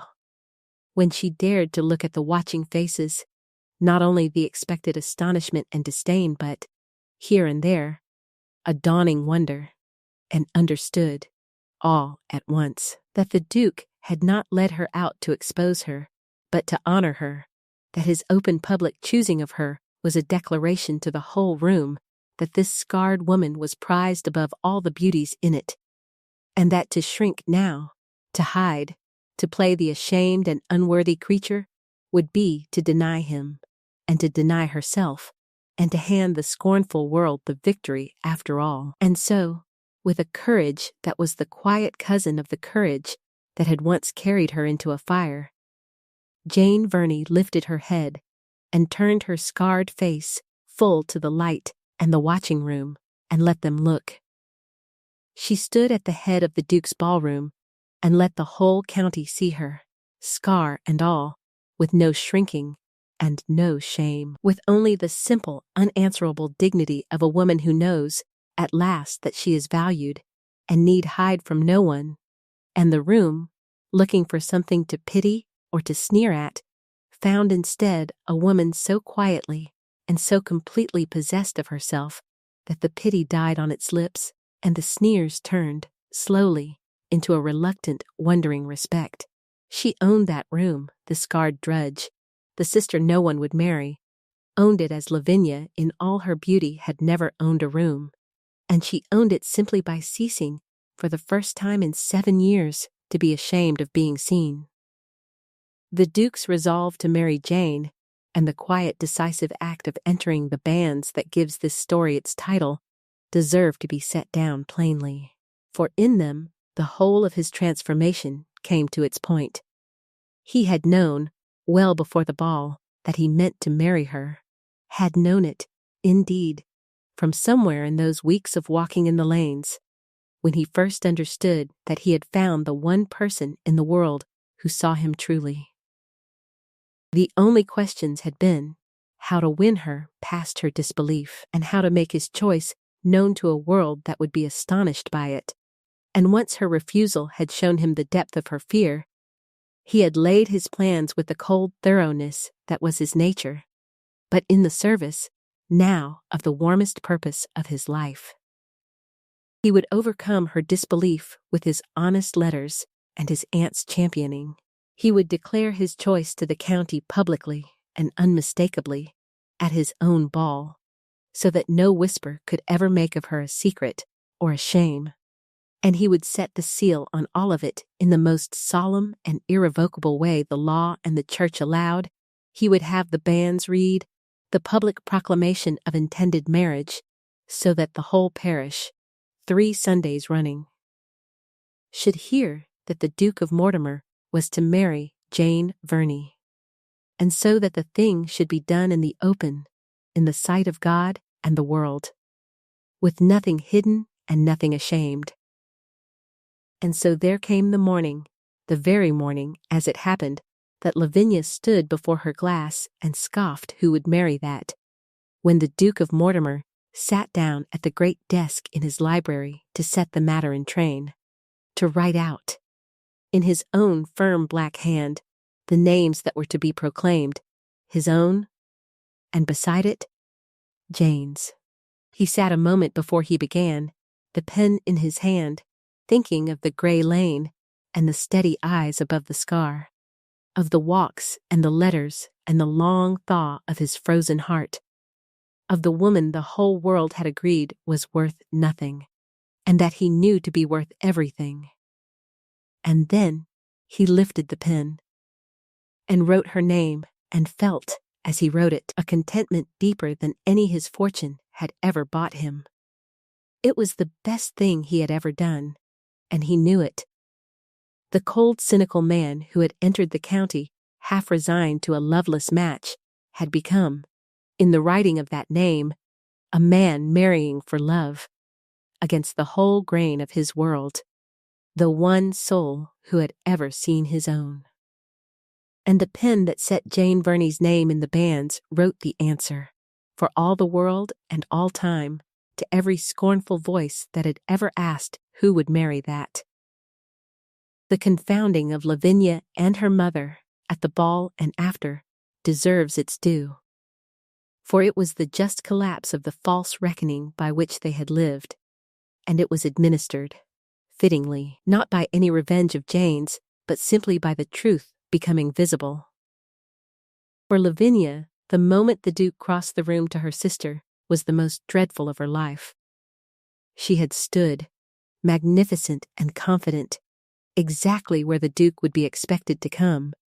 She had her smile ready, her hand half lifted to be claimed, and she had watched, in a horror that turned her beautiful face first white and then blotched and ugly, as the Duke walked past her, as though she were a piece of furniture, and bowed to the scarred drudge by the pillar, and led that creature, that nothing, that thing nobody would marry, out to the head of his own ballroom before the entire county. The shame of it was beyond anything she had ever imagined could befall her. To be passed over was bad. To be passed over for Jane, publicly, before everyone she had ever condescended to, was annihilation. She stood there with her useless smile dying on her face and her certain triumph turning to ashes, and felt the eyes of the room slide from her to her sister and back again, and read in them the dreadful new question that undid her whole world, not who would marry that, but why, when he might have had the beauty, had the Duke chosen that, and what then did the beauty lack that the scarred sister had? It was the cruelest possible punishment, and the most just, because it was no punishment at all but simply the truth, which Lavinia had denied so long, becoming at last impossible to deny.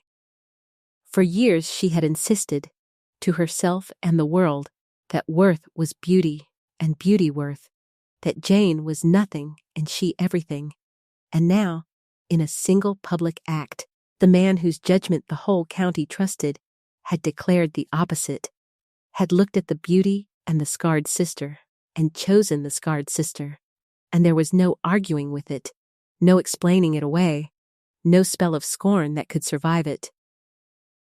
Lavinia had built her whole self on the belief that her beauty made her supremely valuable, and the Duke's choice, before all the world, told her that her beauty was not enough, had never been enough, that there were qualities she utterly lacked which were worth more than any face, and that her despised sister had them, and she did not. It broke something in her vanity that never quite mended, and her mother, beside her, watching the daughter she had staked everything on stand humiliated, while the daughter she had thrown away was honored, felt the whole edifice of her worldly wisdom collapse, and understood, too late and forever, that she had spent her life prizing the wrong child. They were not destroyed, the world went on.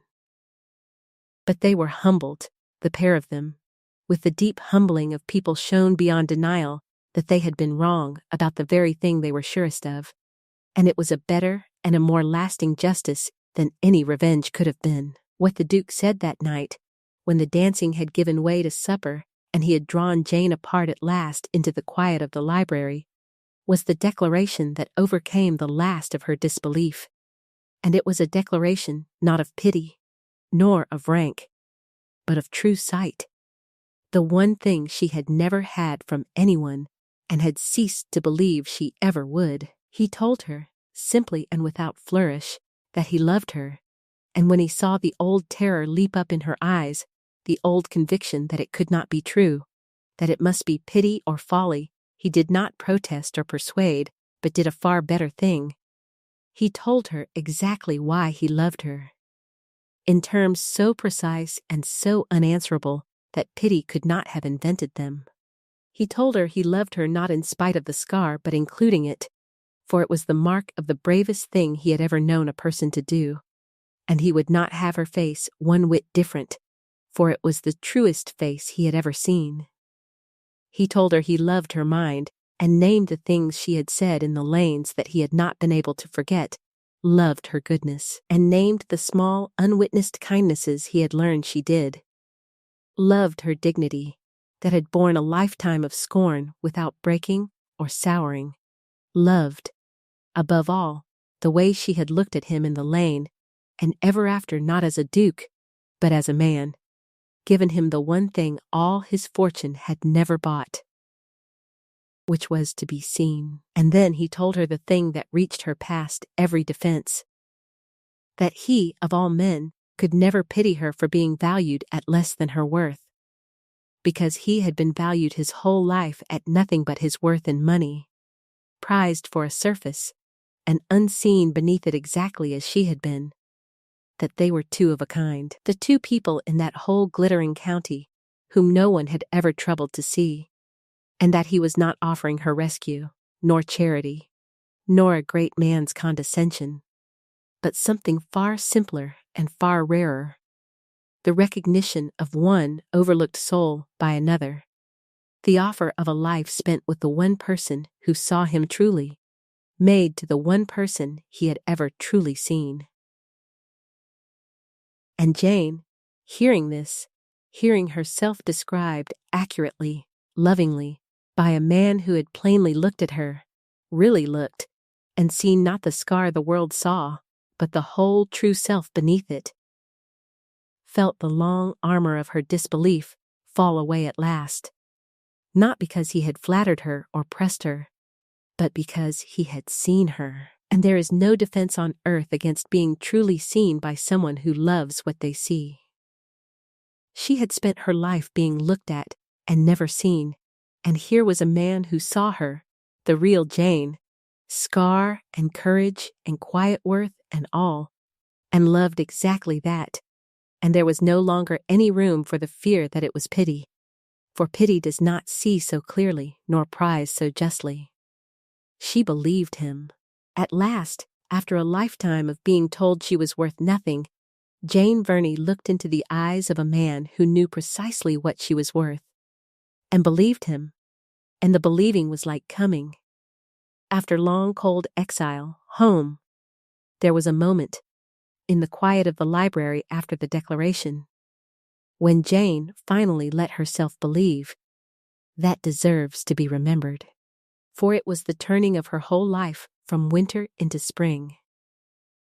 She had stood before him, the old terror warring with the new impossible hope, listening to him name with such loving precision all the things he saw in her, and she had felt the long armor of her disbelief, that she had worn so faithfully for 7 years, growing too heavy and too false to hold, for she could not, listening to him, go on pretending that this was pity, or idleness, or a great man's whim. Pity does not look so closely, nor prize so justly, nor speak with such unflattering truth. He had seen her, really seen her, the whole true self beneath the scar the world stopped at, and he loved exactly what he saw, and there is no defense, none, against being truly seen by one who loves what they see. And so, standing in the firelit library, Jane did the thing she had not let herself do in 7 years. She let herself hope, and then, a breath later, she let herself believe. And the believing broke over her like warmth over someone too long cold, almost painful in its sweetness. She wept then. She who had not wept before her family in years, who had borne every scorn dry-eyed, wept quietly, not from grief but from the unbearable relief of it, the relief of being seen and valued and loved after a lifetime of being overlooked.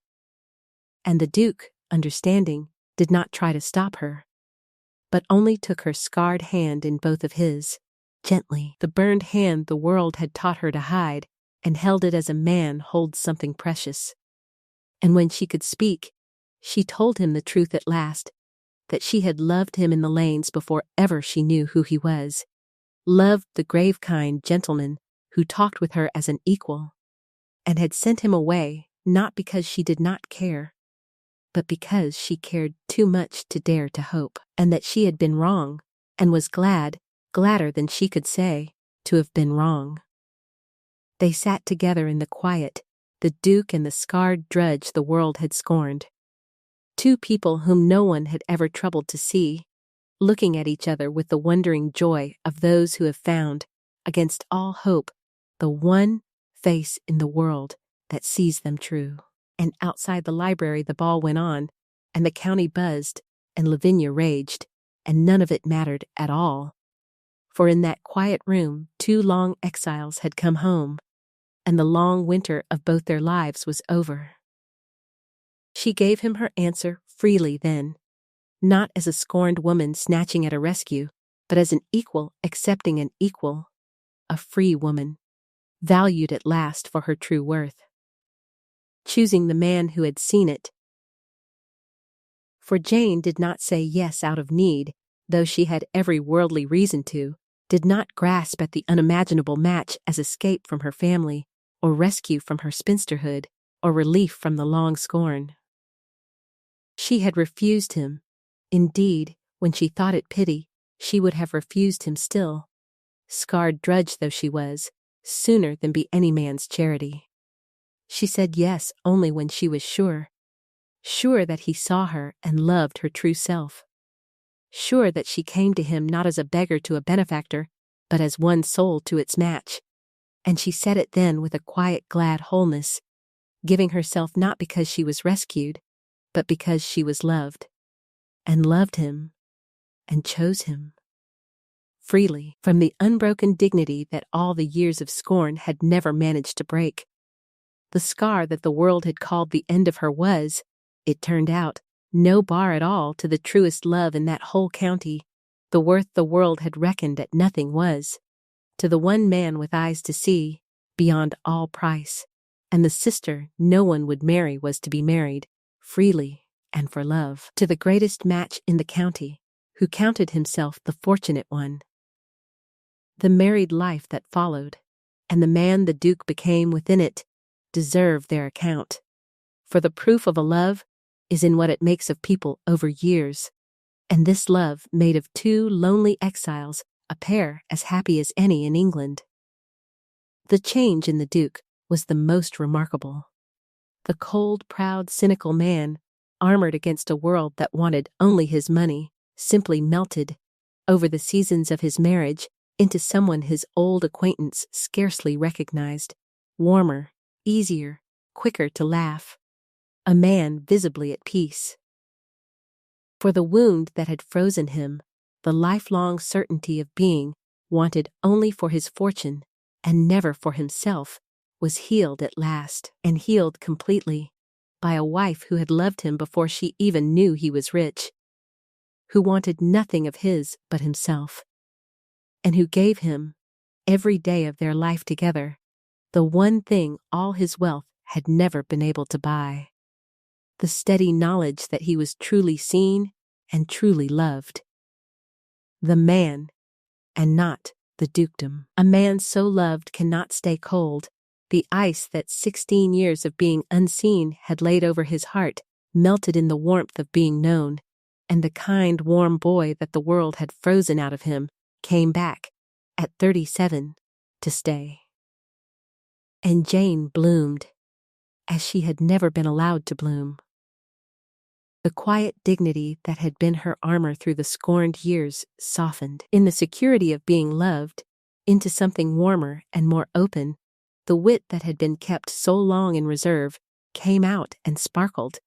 The goodness that had been spent in unthanked drudgery found a great house, and a wide estate, and a duke's fortune to work its kindness through. And worked it, so that she became, in time, the most beloved great lady in the county, revered by the poor for her charity, and respected by all for the sense and worth that even the shallow could not now overlook. The 2 of them, who had each been so alone, were alone no longer. They had found in each other the seeing and the being seen that each had despaired of, and they built upon it a marriage of such evident contentment, such deep, quiet joy, that it became a kind of standing rebuke to the whole shallow world that had judged them both so wrongly. The scar was there still, and the fortune, the surfaces that had walled them off from everyone remained.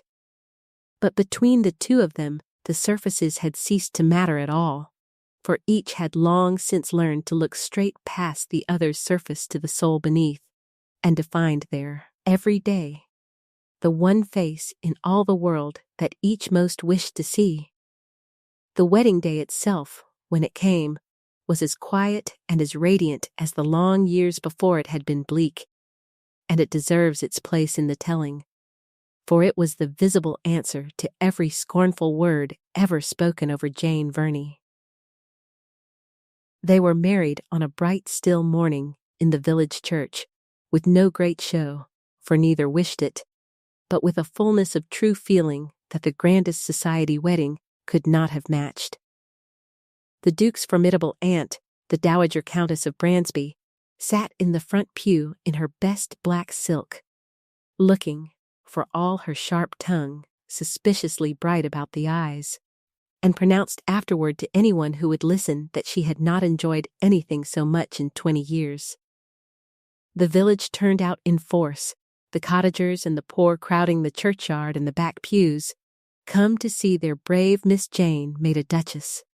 And there was among them a happiness so plain and so warm that it shamed the cooler curiosity of the few gentry present. And little Susan Thatcher, the child Jane had carried from the fire, scattered flowers before the bride as she came up the path, having begged the office of her mother with shining eyes, so that the woman who had been scarred saving a child walked to her wedding over flowers strewn by the very child she had saved, grown whole and glad. A thing so fitting that those who knew the story could scarcely see it for tears.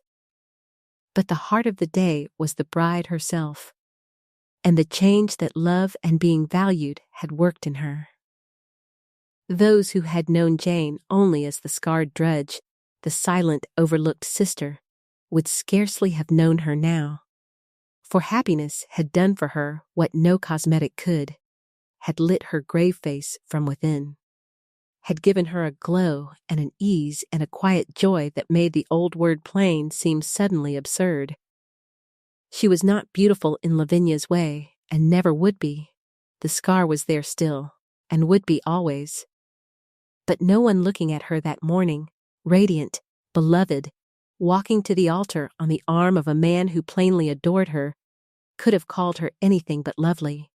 For it turned out, as it always turns out, that the beauty that matters is not the beauty of the surface at all, but the beauty of a soul at peace and a heart fulfilled, shining out through whatever face it happens to wear.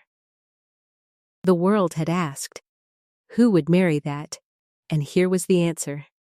Walking up the aisle in the morning light, a man who had had the eyes to see, marrying a woman the world had been too blind to want, and counting himself, as he watched her come, the most fortunate man in England. And he was right. The reading of the banns in the village church, on 3 successive Sundays, was a small event of great sweetness, and it deserves a place in the telling, for it was there that the village which had never forgotten Jane's courage saw it honored at last, and there that the scar she had borne so long was, in a manner, vindicated before God and the parish. The parson read the banns of marriage between Frederick, Duke of Mortimer, and Jane Verney, spinster, of this parish, and asked, as the form requires, whether any new cause or just impediment why the two should not be joined, and on the first Sunday the church sat in a silence of pure astonishment, hardly able to credit what it had heard. For the news had run round the county, but to hear it read out in church was another matter. But it was the village folk, the cottagers and laborers and their wives, who took it most to heart, and in the truest way, for these were the people who had never reckoned Jane by her face, who remembered the night of the fire, who knew her not as the scarred, unmarriageable Verney sister, but as the brave young lady who had carried little Susan Thatcher out of the flames, and the kind one who came with her basket when there was sickness in the house. To them the news was not astonishment but justice, the right and proper crowning of a goodness they had always known, And where the gentry buzzed and marveled that the Duke should marry such a one, the poor of the parish rejoiced, simply and wholeheartedly, that their brave Miss Jane was to be happy at last. And among them, on each of those 3 Sundays, sat a girl of 10 with her mother, in the free seats at the back, a healthy, laughing girl who would have been 23 years dead, burned in her cradle, but for the scarred woman whose banns were being read. Little Susan Thatcher, grown now into a bright country child, had been brought by her grateful mother to hear the banns and to see, when the day came, the wedding, and she sat through the readings with round, wondering eyes, knowing only what her mother had told her so often, that the kind scarred lady up at the front, the one the Grand Duke was going to marry, had once run into a fire to save her when she was a baby, and got her poor face hurt doing it, and was the bravest, best lady in all the world.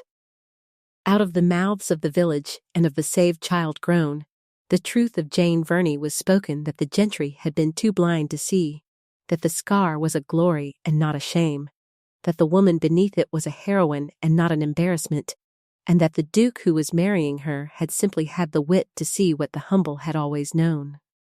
The banns were read, the parish rejoiced, and the long injustice of the world's false reckoning was answered. 3 Sundays running, in the plainest words the prayer book has. There is a truth at the center of this story worth drawing out plainly before we leave it, for the whole tale is built upon it. And it is a truth the world is forever forgetting and forever needing to be told. It is this, that the eye which judges by the surface is blind to everything that matters. The world looked at Jane Verney and saw a scar, and judged her worthless. It looked at Lavinia and saw a lovely face, and judged her precious. And in both judgments it was exactly, completely wrong, because in both it had looked only at the surface and never at the soul. The surface tells nothing true. A beautiful face may cover a shallow, vain, and heartless spirit, as Lavinia's did. A scarred one may cover a soul of rare courage, goodness, and depth, as Jane's did. And the world, fixing greedily on the face and never troubling to look beneath, gets the worth of people backward as a matter of course, prizing the worthless and scorning the precious. All because it will judge by the one thing that cannot tell it what it most needs to know. The whole tragedy of Jane's scorned years, and the whole comedy of Lavinia's confounding, came from this single error. The error of mistaking the visible for the valuable. And the Duke's wisdom, the thing that set him above his whole shallow world, was simply that he had learned, through his own suffering, through being himself misjudged by a surface, to look past the surface to the thing beneath. For that is the only way worth is ever truly seen, by an eye that has learned to look past the surface, an eye schooled, usually, by having been itself unfairly judged. The Duke could see Jane, because he knew, from the inside, what it was to be reduced to a surface and unseen beneath. His own wound had given him sight. And so the deepest lesson of the tale is not only that the world judges falsely, which everyone half knows, but that to see truly, we must learn to distrust the surface and look beneath it, in others and in ourselves, must refuse to believe that the scar, or the fortune, or the lovely face, or the plain one, tells us what a person is worth, must look instead for the courage, the kindness, the depth, the soul, that no surface reveals, and no surface can spoil. And remember, when next you are tempted to reckon anyone's worth, your own included, by what the mirror or the world can see, that the surface is the one thing about any of us that tells you nothing true at all, and that the finest soul you will ever meet may be wearing, this very moment, a face the shallow world has taught itself to overlook. So bank your fire now, and turn your lamp low, and let the dark draw gentle and close. A vain sister scoffed, who would marry that, and the answer, which she had not seen, was already written in a firm black hand in the banns. A man who had learned, as the shallow world never learns, to look past the surface to the soul. They were married in the village church, where the banns were read 3 Sundays running to a congregation that could scarcely believe them. And among those who wept for joy in the back pews was a grown girl of 10, who had once been carried from a fire, come with her mother to see the brave lady married at last. Somewhere tonight, by some fire I shall never see, you have sat with a woman the world looked at and never saw, and a man who saw her, and I am glad of it, more glad than I can say, and I should dearly love to know where in the world you are listening from. Remember, when next the world tries to tell you what a person is worth by the surface it can see, that the eye that judges by the face is blind to everything that matters, that the most overlooked soul in any room may be the finest in it, and that you, whatever mirror or sister or scornful world has told you, are worth far more than your surface, and beyond all price to the eyes that truly see. Sleep well. There will be another fire and another story when next the candles are lit.